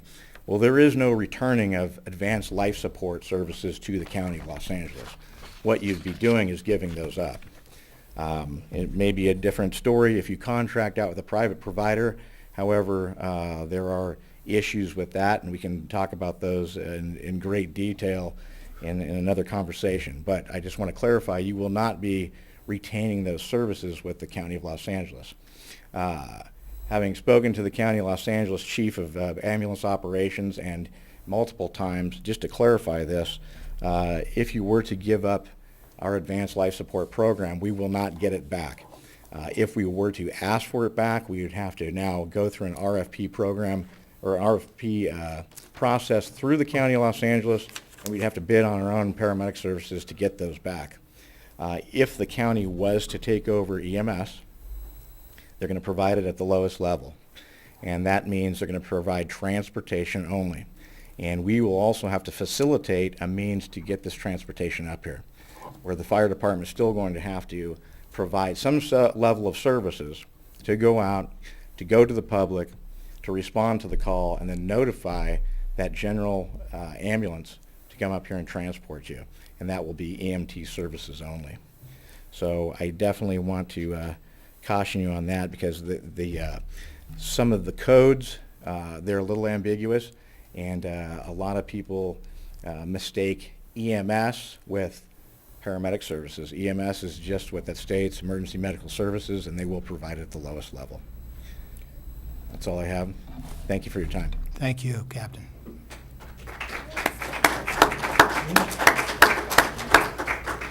How about afterwards? We'll ask. Okay, any other comments?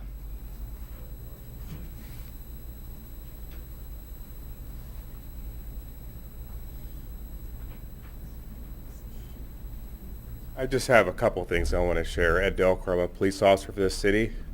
And some of the things we haven't really talked about for this whole thing about the police department, contract route with sheriffs, is that even if you can save money, you're going to lose so much on the services. I'm going to give you a couple examples. When I was an acting sergeant for this department, I was in the office, the dispatcher says, hey Sarge, we got a lady calling, her toilet's leaking. She wants to know if we can send a police officer. And I said, well, I'll tell you what, I'll go over there. So I went over there and I looked at this lady's toilet and I turned it off for her to stop the leaking. You won't get a sheriff's deputy to do that. I can give you another example where a little old lady over on Park, she called and said that her heater wasn't working. Can we send somebody? And I went over there and I looked at her heater and I fixed her heater for her. I guarantee you will not get a sheriff's deputy to do that. And there's countless and time after time that this police department responds to things that you would not expect the police department to respond to, but this department does. Not only do we do all the things that other police officers do, but we go far beyond that. We go and we treat these people in this city like they're a family member, and if they need our help feeding their dog, we'll probably go over there and open the bag for them because they hurt their hand and they can't do it. Those are the things that we do. So I want you to keep that in mind when you think about contracting out. You're going to lose so much service that you'd have now that you'll never get back from, regardless of where you go, whether it be sheriffs or whatever you want to pick.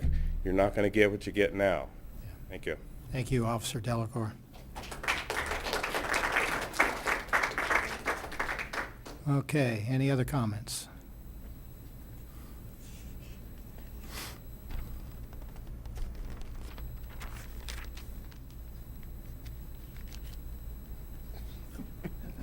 Oh, she's leaving. I thought. Okay, so I take it that nobody else wants to comment, so I'll go ahead and close it and bring it back to council. And first thing, if we can just answer a couple of questions. Mr. Hood had a question about the $1 a day honorarium. So That is what is paid to the volunteer firefighters, $1 a day. In speaking with the chief, our volunteers have changed. The type of volunteers are auxiliary firefighters. They come to us now because they're getting experience so that they can go on to career departments. So they don't come here for the $1 a day. $1 a day is not motivating them. That's not what motivates them to come here. So Just like council people. That's huh? right. But I want to add, but the continuing Sierra Madre volunteers would continue to, we didn't completely eliminate them. So they'll continue to get their honorariums. Okay. Okay, then, Councilmember Del Mar, you had a question for Captain Christmas from the fire department? I would just like an explanation between the difference between the paramedic and the EMS, so I have it straight in my head. And I would like to know why the police and fire use so many acronyms. I'm sorry, I didn't hear the full question. If you said What is the difference between the paramedic and the EMS or the EMT person? Is it a different level? EMS, again, the acronym for that is Emergency Medical Services or Emergency Medical Systems. That's just, It's defined in a lot of literature as describing an entire system. Okay. ALS, Advanced Life Support, is what you're talking about when we talk about paramedics. So the paramedics deliver the ALS? Correct. Okay. And then you have basic life support, which is your EMT, your emergency medical technician, basic, which they can basically give general first aid. Here they can administer an AED, automatic electronic defibrillator shock, which is at the lowest level of that type of care, and they can administer oxygen. So it's a very defined treatment protocol, and there's not much advance to that. So where the paramedics can administer drugs, they can do advanced cardiology, they can detect fatal rhythms, we can transmit and speak to the physicians at the hospital, and we can also transport you to specialty centers such as stroke centers, what they call STEMI centers, which is a special type of center if you're having types of heart attacks. These are things that an EMT cannot do. An EMT would be pretty much invisible to certain types of issues that you'd have because he wouldn't have some of the diagnostic tools that a paramedic has, and he would be handcuffed with transporting directly to our closest hospital, which would be Arcadia Methodist Hospital, which does not provide certain levels of services, trauma being one of them, pediatric and neonatal services being some others, as well as if they are closed, they would be open to EMTs, which may delay treatment for the said patient. Okay, so the paramedic is the more skilled. Paramedic is the highest level of pre-hospital care you can Okay. get in Los Angeles. I think I had those two switched in my mind for some reason, so thank you for the clarification. Can you answer one more question? What is the difference in training requirements between just the regular EMT and a full paramedic? Right now, and don't quote me specifically, but an EMT is about 140 to 160 hours of very basic training to get your EMT certification, and paramedic is just over 1,000 hours to get your basic level paramedic certification.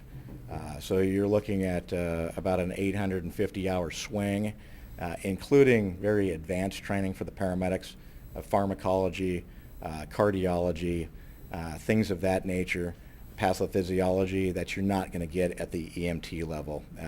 Truly, they're sort of an advanced first aid provider, and that's what you get with them. Yeah. Okay? Okay. Thank you. Thank you. Okay, were there other questions that maybe I failed to capture from? Pat Alcorn was asking about the library proposal and the date on that versus when it was distributed. It has been reported to the council for months that we had the library proposal. The council's direction to staff was, we didn't want it to look like we're picking on one department over another. It was bring back all the proposals at the same time, and the sheriffs were the tardy ones, and I just received that literally last week. So it was council direction to bring it all back at the same time. I wanted to emphasize also the council isn't, because one of your strategic plan goals is to form committees to review the proposals you decide to review. There was not going to be a decision to contract anything this evening. Council specifically told staff not to go into pros and cons at this point. Just tell us what proposals you got and what the dollar amounts are. We're going to form committees to do the additional in-depth analysis and coming up with the pros and cons and the long-term estimates and whatever direction the council wants to take in evaluating them further. Thank you. Mm-hmm. I think there's one other question about why aren't we discussing revenue options at this point? Because the council's not directed me to do so yet, other than what's included in the staff report this evening. We are going to get to that after the town hall meeting too, right? Yes. Once we get the input from the town hall meeting? We will be bringing back the input from the town hall meeting. Well, Okay. I thought that we had talked about various scenarios involving expenditure cuts and/or revenue increases, and I thought that's what you were bringing us. So we're not getting anything about revenue? We have not been asked to bring anything on the revenue side yet. The council has as one of your goals on the strategic plan, your objectives, to form an exploratory committee to start talking about revenues. Staff has not been directed to bring back anything in detail regarding any revenues at this point, Except for planning. except for what's included in the report, planning and fees and fines, planning, fees, and fines. Mhm. Okay, well, you gave us a list of possible alternatives. I'll just read those real quick. The council could provide direction regarding implementation of any of the budget reduction options. The council could provide direction regarding the implementation of any of the contracting proposals. The council could request additional information regarding the budget reduction or contracting options. The council could provide direction regarding which options to include in the fiscal year 2015 to 16 and 2016 to 17 budget, and direct staff to return with a proposed budget for council consideration, or anything else we might want to decide tonight. So given that, how would you folks like to discuss? Well, I don't think that we're ready to implement anything right now. We still need the information, and we did promise to have the subcommittees go over the contracts and the town hall meeting, and perhaps we could do, if we're doing the subcommittees for the contracts, perhaps we could get together the subcommittee to do the exploration of revenues. That would be my suggestion. Do you feel we're ready to make recommendations on which subcommittees and what we'd want the subcommittees to do? I have a few ideas, yeah. But, I mean, Well, tell us what they are. I want to hear what you have to say. No, I already Yeah, told you know, what that's- I said. Yeah, I can go. So I think there's a lot here, there's a lot what we heard, and, the one thing that's evident from the different constituencies that we hear from is no one wants to see anything really go. Everyone really likes the city as it is. They recognize that the services that we provide are important, and they make the community what it is. And folks realize that we're operating on a pretty bare bones budget as it is. And, I don't think anyone would dispute that. I think there was a comment that someone said that, oh, well, you want to do that, you want to make this cut. Let's make something perfectly clear. There's no one up here that wants to cut anything. Want is not the right word. We've been dealt a very bad hand. I feel like a poker player with a 7-2 off suit, and the dealer keeps telling me to show me them 2 pair. We just don't have it. I mean, we don't have the cards. Appreciate that. And at this point, as a council member, as a fiduciary for the city, we're put in a tough spot to where we have to balance this budget. And that's either you make cuts, or you spend reserves, or you do a combination. And there was a comment, and I agree, that revenue has to be on the table. Well, it's going to be. And I think that, the reality is that revenue, it's a pretty short conversation. It's what are we going to do in 2016, if anything, to put something back on the ballot. Beyond the fee increases that we can do for planning and increasing parking tickets and fines, there really aren't a ton of tools that local municipalities have anymore to raise taxes and raise fees on folks, which is not necessarily a bad thing, right? So right now, we're stuck with a situation that is not ideal, but one that I think that we can get through. There was another comment. There was a few comments from folks that I know voted against the UT. I know for a fact. A few folks came to the podium now and have said, I'm in favor of the UT and we need revenue and we shouldn't be cutting it. But I know when I was campaigning for the UT the past 2 cycles, I know these folks weren't in favor of it then. I'm glad they came around this time. I'm glad that a lot of folks are recognizing that revenue really is the problem. Spending, I think Mrs. Bamberger said it, the city's never had a spending problem. You look at the efficiency that we run our departments, there's no doubt that we have a revenue problem and not an expenditure problem. So I see, kind of big picture items here. I don't love any of the contracting options. I really don't. I look at the sheriff's proposal, and I know it's just phase 1, it's preliminary, but I think that we could in the short term save some money. I really have concerns going forward that once you contract out, you are at the mercy of the county, who do institute pay raises religiously. And 10 years down the road, I have no doubt that the council, the new council members at that point, will be sitting here wondering why in the world did we lose local control of our public safety, where we get to negotiate year after year how much we pay them and what types of services we're going to provide in the city. And that's something that we might take for granted, but it's really important because when you look at a proposal to outsource anything, I immediately think this is great in the near term maybe, but in a decade, what does it look like when you no longer have control of costs? And the only thing that you can really do when they're raising costs on you is say, okay, we're going to have to cut service. So I don't love this proposal from the sheriff's office because of that.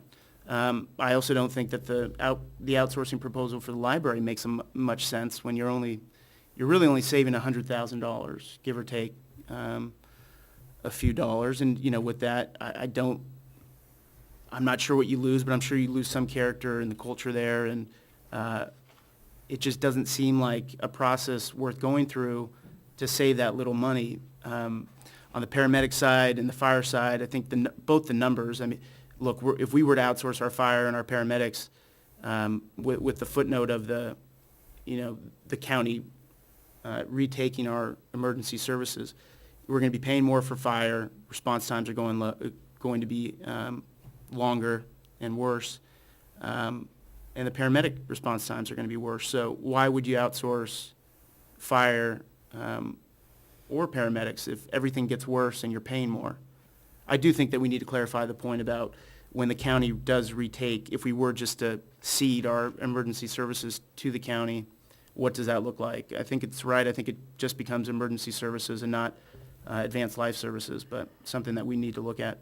So that's a long way of saying I don't think any of the contracting out options are great. However, while I don't think they're great, I think that the folks in 2016, when we have another election, I think there has to be a choice of you either pass the UT or you're going to vote to outsource one of these. I really do, and More than one. Really. maybe more than one. Cancel out with just You're right, one. maybe more than one. And I think that has to be the option that we give this community right now, because I think in the past, the last two cycles of the elections, folks didn't think that this was real. And even though people were in front of them saying it was real and that we were going to be in this position a few years later, you had folks that just didn't believe us and thought we were lying. You even had folks signing the ballot measure on the no on UUT that were taking positions that we knew were fundamentally false and just couldn't be true. And they convinced enough people to vote the measure down. And I think now we're at the point where the next time if we were to vote on a UUT extension, it has to be more than just extend the UUT. It has to be either extend it or we're losing something. What is that? In the near term, I think that the level 1 reductions actually aren't terrible. I think that if I were, and I'm okay approving a budget with spending from our reserves to balance the budget in the near term, knowing that in the long term we have to come up with a revenue solution. So in the near term, I'm okay using reserves to balance the 15-16 budget, but I don't think we can in good faith use reserves and not make cuts at the same time. I really think you need a combination of cuts and using the reserves. And I think the cuts, the level 1 cuts, I would disagree with a few things, but for the most part, I think it's acceptable. It's at least I can stomach some of this. And there's a big hit in planning, and if we were to only take away the contract planner rather than the full-time, that's a little bit less of a hit. So you don't save the 408, you probably save around 380, 390. So I think that with a combination of maybe making the level 1 cuts or something that looks like that, and also noting that we do have a surplus this year and that surplus may be able to carry over, you're not really using a lot of reserves. So that's where I stand right now. I think that this was informative. I'm willing to make cuts. I don't think that we have much choice right now. I think we're going to have to make cuts, but I also am willing to spend some of our reserves to get us through this next year.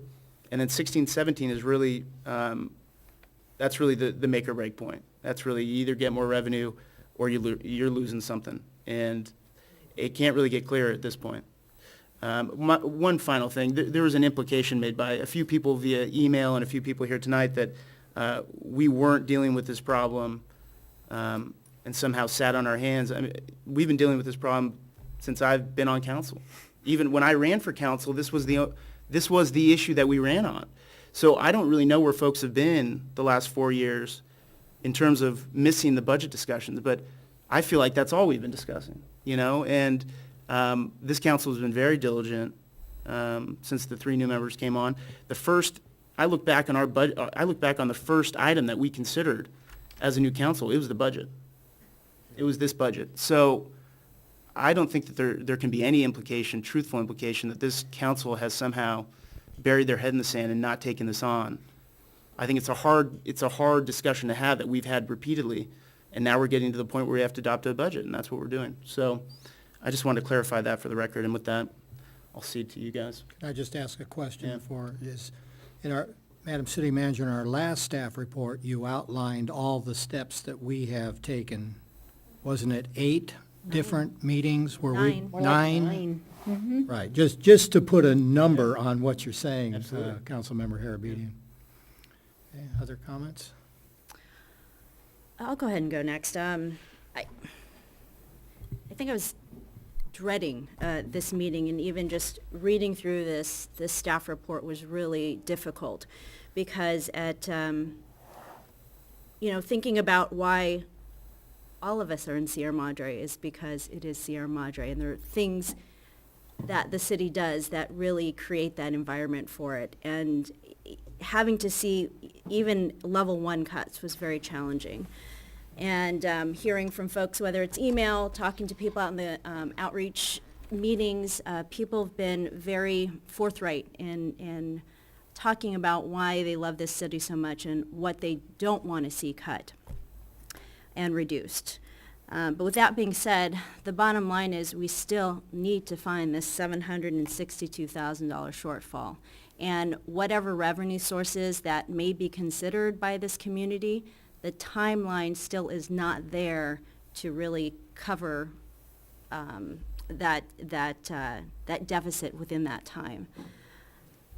I also did consider what our projected surplus is, and we're looking at $356,000, and I think it would make sense for us to consider rolling that into the current year to help close that gap.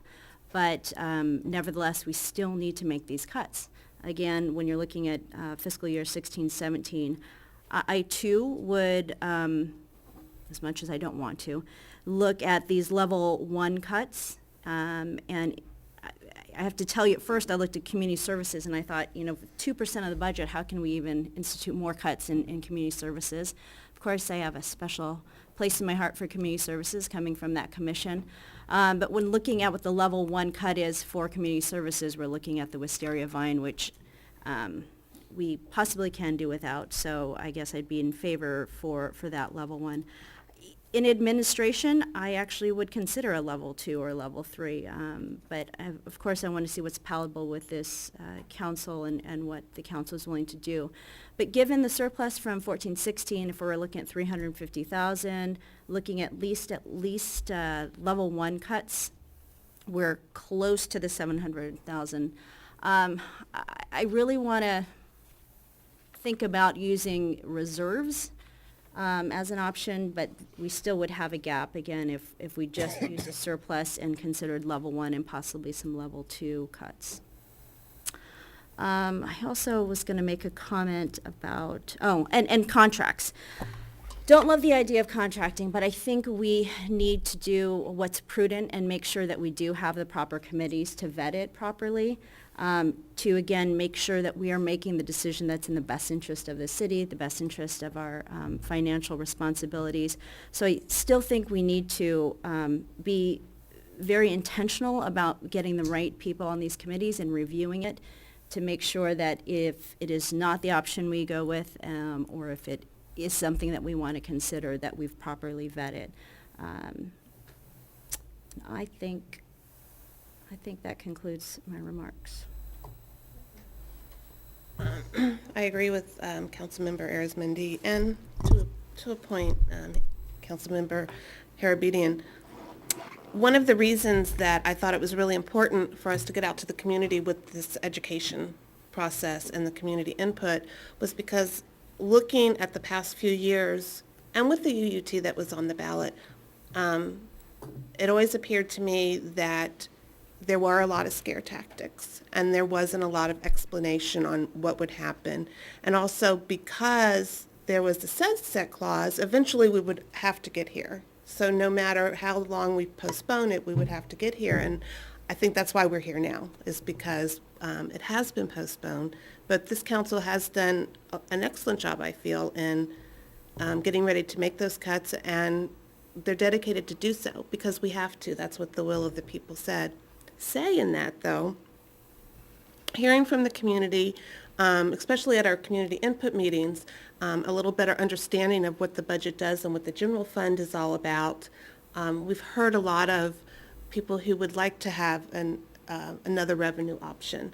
I don't want to wait until 2016 to start making some of these restrictions. That's, again, postponing the inevitable. So I do think we have to really look and start making some of these reductions, maybe with level 1. And I don't like any of the contracts, but I think we have to be diligent to look at them and form the committees, because history has shown that if we don't get another UUT on, we would just be postponing the inevitable. So I think we should start doing something right now, but also entertain the revenue idea. Councilmember Goss? Thoughts? A lot to process there, a lot to process. First I'm moved by all the testimony I heard tonight, and I've heard in, 3, 4 different community meetings so far. I'm really anxious to see what comes out in the June 6th meeting, but I think I know what I'm going to hear. So I really don't want to pin myself down to any specifics until after that meeting, because I think that's not being fair to the people who are coming and sharing their views with us. But just in terms of broad principles, last time we had our meeting, I had reticence about using reserves to fund our deficit for this year. I am now persuaded that we could do that to the extent we needed to do it if it were to get us to a point where we could find if the community wants to do some kind of revenue increase. It would obviously be a UUT, but it might be something else or some combination of different revenue measures. I'm not sure. I think that's what we need to be discussing here. If we have to do a subcommittee to do it, then I'd like to be on that committee. But I think the other issue here is what Councilmember Harabinian brought up, and I think he like I campaigned for the UUT in the last 2 election cycles. And we both were very disappointed to see that it failed.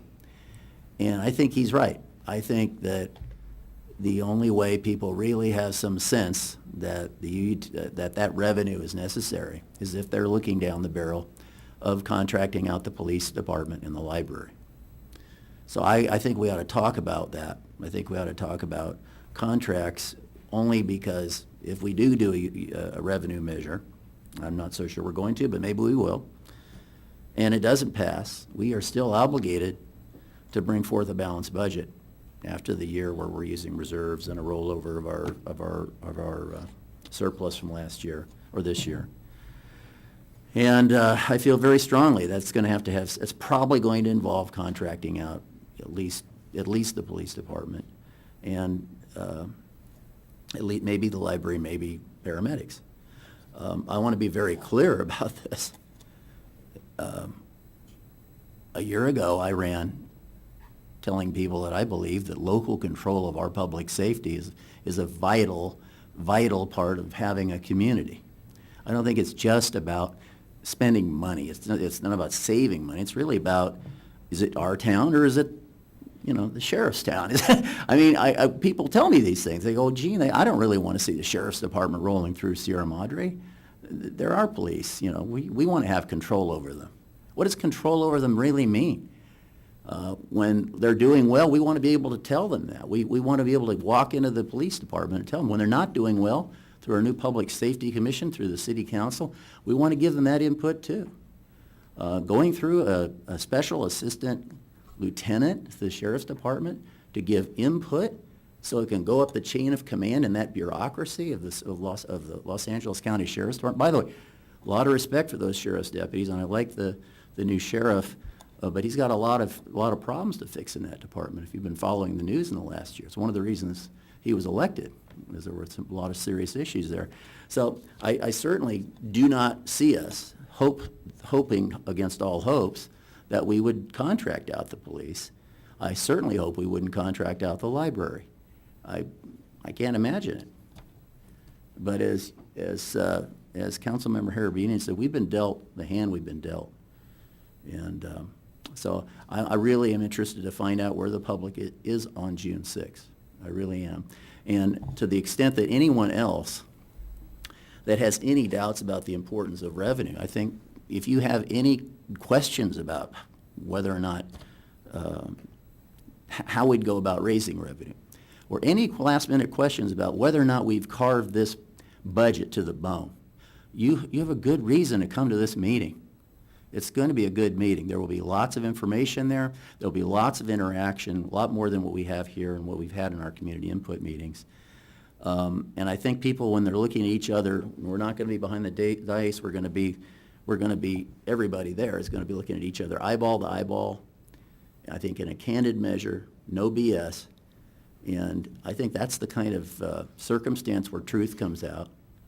And I think it'll be a very positive experience for everyone. I think it'll lead us to some really good decisions. But if we get back to cuts, I don't know if I don't think we're making decisions tonight. I'm looking around, I don't think we're making any decisions tonight. But I want to lend my voice primarily to, I think, a growing consensus, I think, here that we could fund the next year with rolling over the surplus and with some of our reserves that are unrestricted. And then the question is, if we do a revenue measure, we're going to have to fund it for a whole year. If we don't do a revenue measure, then we're only talking about a few months, maybe September, October, and then the hammer drops. And I'll have to process a lot more what I heard tonight. There's a lot of good thoughts up here. Okay, I'd like to just point out one thing is that, correct me if I'm wrong, Madam City Manager, but when I look at the proposal to contract out the library, it's about $100,000 savings and a little bit more as time goes on, but not much. Is that right? Okay. Approximately. Approximately. The staff report, and I don't want to make it more confusing than it already is, because of these overhead charges, that's why in the report you'll see we always mention what the cost allocations are, because not all of the cost allocations will go away.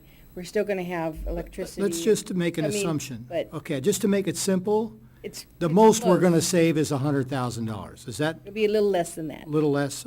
Okay. So just to use nice round numbers, so it's easy for me to just keep it in mind, let's call it $100,000. Police Department with the proposal we have on the table, clearly we're not going to go with, I forget which is which, we're not going to go with the more expensive option that would cost us more than what we're paying today. That would be pointless.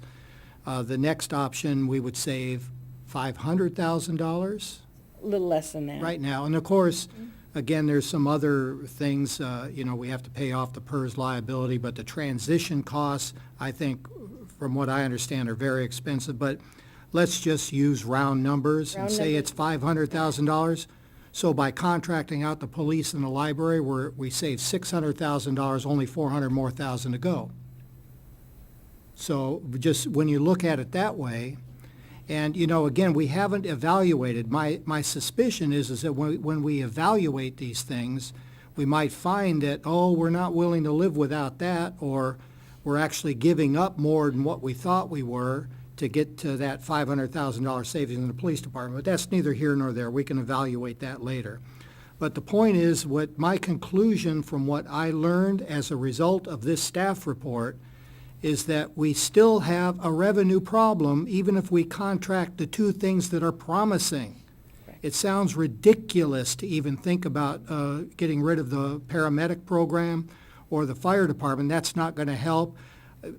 believe me, I don't really even care at this point if the public told me they wanted to do away with paramedics. I think we're talking Stone Age. We're not going to go backwards on that one. I, as a citizen, expect paramedic service, here in Sierra Madre. So we do have a revenue problem, and we're going to have to get to that. As far as I'll just say my opinion about what I'm willing to cut is not very much, because my opinion is I really don't think the town wants to make those cuts. And for that reason, even though I really respect your opinions that you feel that that's the responsible thing to do is not to dig too deep into the reserves, I think it's prudent to do so. There might be some things in there that I'm willing to live with as far as cuts. But going forward, I just have a question of how we should proceed. Maybe we should all identify which cuts we're willing to live with. Councilmember Arizmendi, you said you sound reluctant to cut, to go beyond using the 356,000 surplus, so I'm sure you've got... I am willing to use the surplus to... Exactly. I'm sorry, I didn't say that right. I understood that way. But you weren't willing to use the actual reserves. Yes. So you've got in mind $400,000 worth of cuts that you're willing to discuss? Level 1.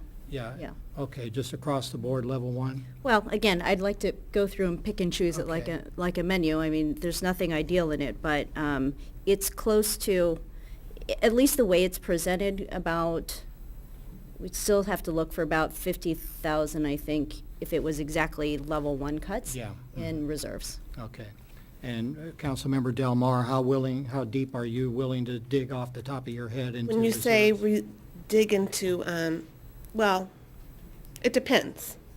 Okay. It depends on if we're actually going to be prepared to trigger these reductions. Mm-hmm.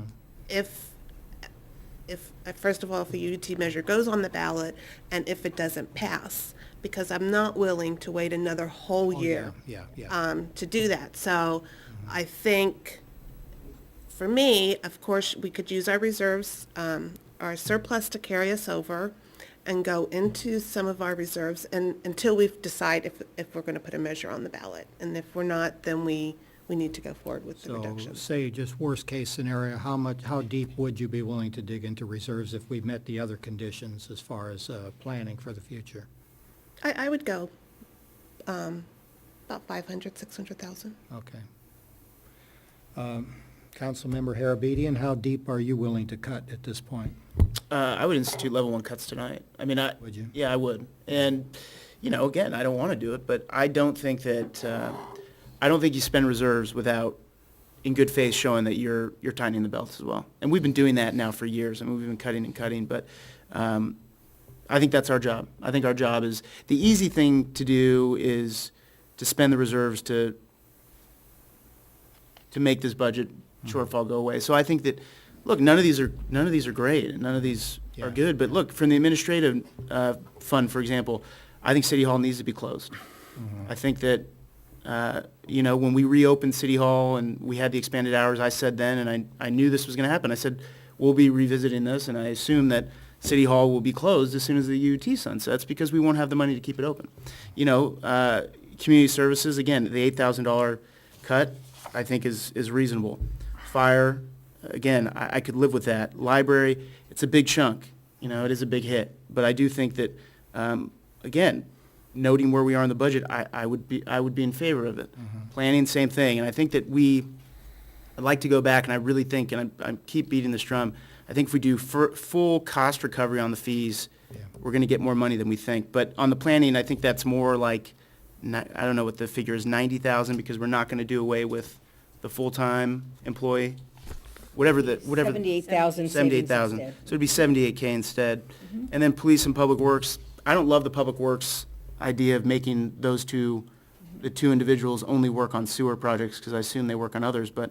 That's level 2, isn't it? No, I think that's level 1, right? one. They would go and work on nothing but the sewer We'd get our projects. sewers fixed up a little faster. We'd get our sewers fixed up quicker. So, there is a benefit to that, I guess. But across the board, I went through the numbers. I don't like it, but I would do it. So, I don't think that you can spend reserves without making cuts. Yeah. I just, Yeah. it doesn't feel right to me, so. Councilmember Goss, how either how deep are you willing to cut at this time, or how much of reserves are you willing to spend? I think we have a revenue problem. I think we should have a revenue ballot on the initiative, or initiative on the ballot in April. I would favor something that covers all these costs. But in the short term, I think Councilmember Harabini exactly right. I don't think we can, with a straight face, tell the public that we're serious unless we show them that we are being responsible financially. Okay. I think we could, I think what I'm hearing over here, roll over whatever we can roll over in terms of a surplus, level one cuts, and whatever is in the balance, we take from reserves. I'm not willing to do anything tonight because we've committed to the community to hear them on June 6th and to bring all this back. So I think we have to owe it to them before we make any decisions. Okay, well, I'm really not willing to make the cuts. I'd rather, and again, I agree with you in principle, but I can't pull the trigger on this myself. So we have 3 people that are willing to make cuts and 2 that are not willing to make it at this point. So, Madam City Manager, how soon do you need? Excuse me. Rochelle, Councilmember Arizmendi said she did not want to do anything tonight. She wanted to be. Not tonight. Well, let me just say, I really know how important it is for these community input meetings and for June 6th. I mean, we've been talking about it, we've sat on these committees, and I think I said even at the last council meeting, I don't want us to, I want to make sure that the community knows that we are going to take input and we are going to take their input seriously in our decision-making. Yeah. With that being said, I think no matter what is said on the 6th, we still have 15-16 with $762,000 deficit. And I think we need to start preparing to make even these level 1 changes effective July 1. And so I would be willing to consider level 1 changes preparation today. Yeah. And again, that's not discounting what the public is going to say, because even if the revenue measure, whether it's UUT, and you will be, I think we have 2 or 3 different revenue strategies, correct, City Manager? That we're going to be. Not aware of any at the moment. No, not specific ones. The fees. It's going to be the. Fees? On June 6th, we're talking about how long it would take to put a UUT on the ballot, how long it would take to do what a parcel tax would be. So it's a information educational session, table, I don't know, 5, whatever table number that is. Aren't there like 3 different revenue strategies we're sharing with the public? Yes. Okay. So whatever happens on June 6th, we will get the input, and if revenue measures is what people want us to consider, we can still consider that. We are going to talk about the priorities, but despite all those priorities, we still have to take action for the upcoming fiscal year, and I think it would be prudent for us to seriously consider planning for those initial level 1 cuts on July 1. So what you're saying, though, is right now, you're in favor of making the level 1 cuts, but you don't want to make that decision today. You might change your mind after June 6th? Yeah, I'm saying that I'm willing to make that decision today. Okay, so, because yeah. despite what's going to happen on June 6th, we are going to have to make a cut, because the process to put any revenue measure on a ballot, on a parcel tax, wherever it may be, will not catch up to the decision we have to make for the shortfall for Okay, 15-16. so we're going to need to make some decisions here, but as it stands right now, we've got 3 people in favor of making basically level 1 cuts and 2 that are against it, so. And I just wanted to reiterate that my view of this is that if we do a revenue measure and it is successful, I would anticipate that we would be restoring most, if not all, of those cuts that we would be doing on July 1st. Well, the timeline is basically, we'd have to make a decision to put something on the ballot before November. Correct? Okay, it wouldn't be voted on until April. Correct. And probably not effective until the beginning of the fiscal year. So that's when revenue would start coming in from that. We could do the small things, could increase the paramedic call by, $100 for every call, or we could do that. I don't know how much money that'd bring in. The money that you already said about the extra fees, getting the planning department fees. But really what I'm trying to get to here is when do we actually need to give you direction to put that budget in front of us so that we can take a vote on it? I mean, again, you've heard where we stand right now. I mean, do we want to give her that direction right now to say, prepare the budget in that manner? Or should we buy a little more time and wait till after June 6th? And then perhaps at what's our meeting after June 6th? You could give us direction on June 9th for adoption on June 23rd. Okay.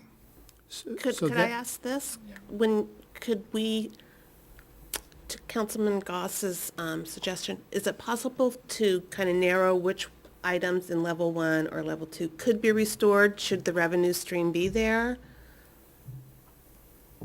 What revenue stream from? I mean, if we end up with some other revenue, if we could restore these, because some of them, it could all be, every single one? Level 1, How about level it could all be 2? restored, assuming you're agreeing to the change to the planning department.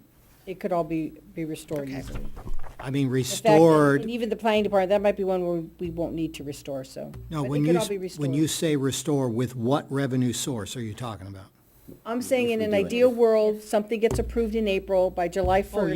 yeah. We put these things back in again. Okay. And I'm saying, yes, they could be put back in again, Okay. July 1st. So is it practical for us to wait till June 9th to give you very specific things about what to cut? Then at least all of us has another chance to just go through the line item by line item and say, I think this is feasible, I'm not willing to do this, I'm willing to do that. Then on the June 9th meeting, we give you direction as to what you are going to present back to us for approval on the budget.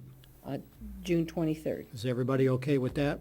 So it buys you another 2 weeks to think about this and Makes the gives June me. 6th meeting even more vital. It does, yeah. You should hear between now and then from your constituents whether they really want you to take these level 1 cuts. Okay? And who knows, I might come around and agree with you to say we need to make the cuts. Okay? I was going to say, what is our other option? What do you mean? Oh, the other option is to use reserves to fund us for a year. Okay. And just a clarification, the deficit that is projected, that is $700,000 for the next fiscal year. That does not include using the carryover or the surplus from last year, the 350. Correct. So we only need to use $400,000 of reserves to balance next year's budget, right? You want to carry over this year's surplus. Okay, Yeah. just wasn't sure that was understood. Okay. Still reserves, right? I mean, It's still reserves, reserves. yeah, it's still reserves, yeah. Okay. Okay, so are you, Madam City Manager, are you okay with that direction, that we're going to give you direction on the 9th? We're fine. Okay.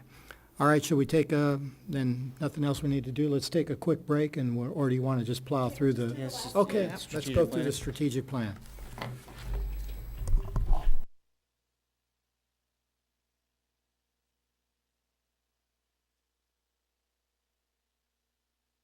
New strategic plan. The council met on May 6th at the Youth Activity Center. All of the members of the council were present. The city clerk was there, myself and the department heads, and members of the public. This strategic plan, we were tasked with identifying new 3-year goals. So helps if I turn this on. The new 3-year goals are to achieve water supply sustainability and independence, to achieve financial stability and sustainability, to finalize and implement the general plan update, and to provide high-quality, cost-effective, and achievable public services.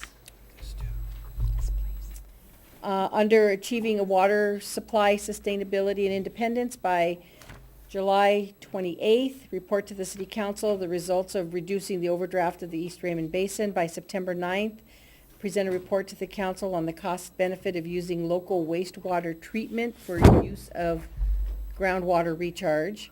By September 22nd, present to the Council direction a comprehensive plan to implement water quality measures. And by 10/13, present a report regarding a new well in the San Gabriel Basin. Achieving financial stability and sustainability is the goal. The objectives by May 14th. Provide budget input presentation to all city staff and obtain their input. That's done already. Councilmembers Arizmendi and Delmar did that one. By June 6th, present to the public data collected during the 10 community budget meetings. That's going to happen at the forum. By June 25th, present the proposed 15-16 and 16-17 budget, and based on your conversation this evening, that was the target. By September 9th, present a list of additional action items not in the budget that the council may want to prioritize, other ideas that come up through the community meetings or the forum on June 6th. By October 1st, present a summary budget pamphlet for distribution to the public. And by October 1st, evaluate the possibility of diversifying the city's investment portfolio to enhance investment income and report the results to the City Council. Under finalizing and implementing the general plan update, by 5/11, this objective is actually completed. Present the draft general plan EIR for public comment. By July 14th, present the general plan update document in EIR and to the City Council, and that is on schedule, as you're aware.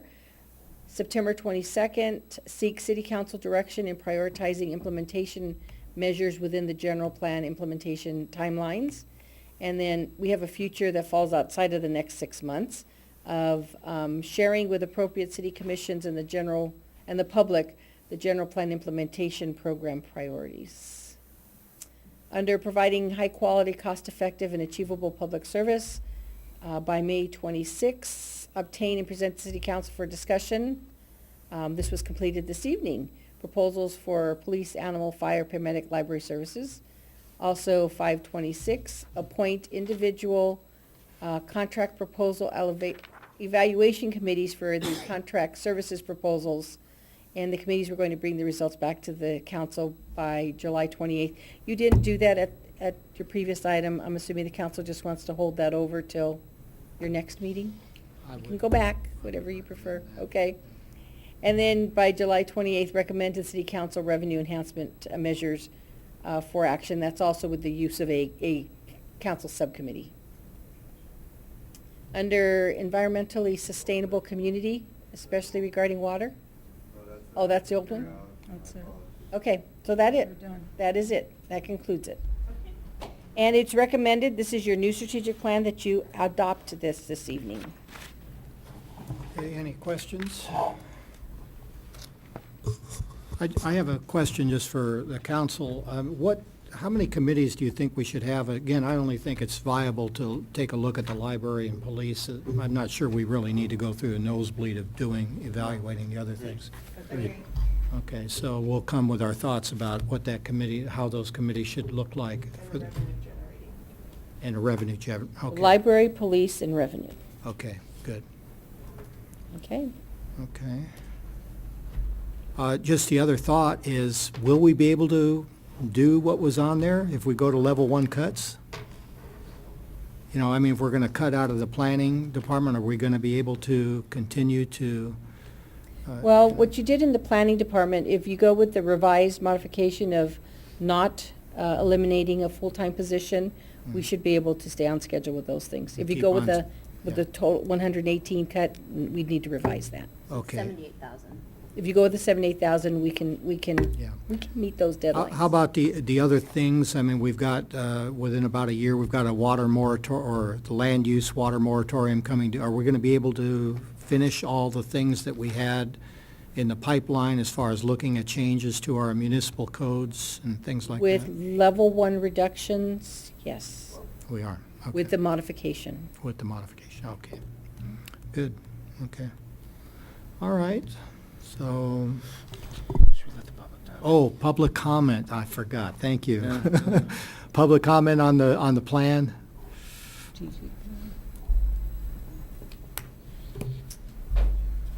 I'd like to suggest and encourage the council to involve the public and some subject matter experts in the committee's considerations. I think that there's a lot of input And I think that as difficult as all this is, the more the public's involved, the more tolerable the outcome will be. Yes, absolutely. Thank you. I think we've all had that in our mind, yeah. Thank you for reminding us, yeah. What's his name? That's, John. He's with, Fire department. okay, so I think that's everything. Do we need suggestions for future agenda items? you Oh, have do we need to adopt the strategic Oh, plan. oh. I move to approve the strategic plan as presented. Second? All in favor? Aye. Aye. Aye. Okay, carries unanimously. Okay. No new items? No new items? We've had it. Okay, all right. Motion to adjourn? We have to recess. We can't adjourn yet. Oh, yes. Oh, we're going to recess to close session. Okay. All right. And John, will you email me your prayer at the beginning? Thank you.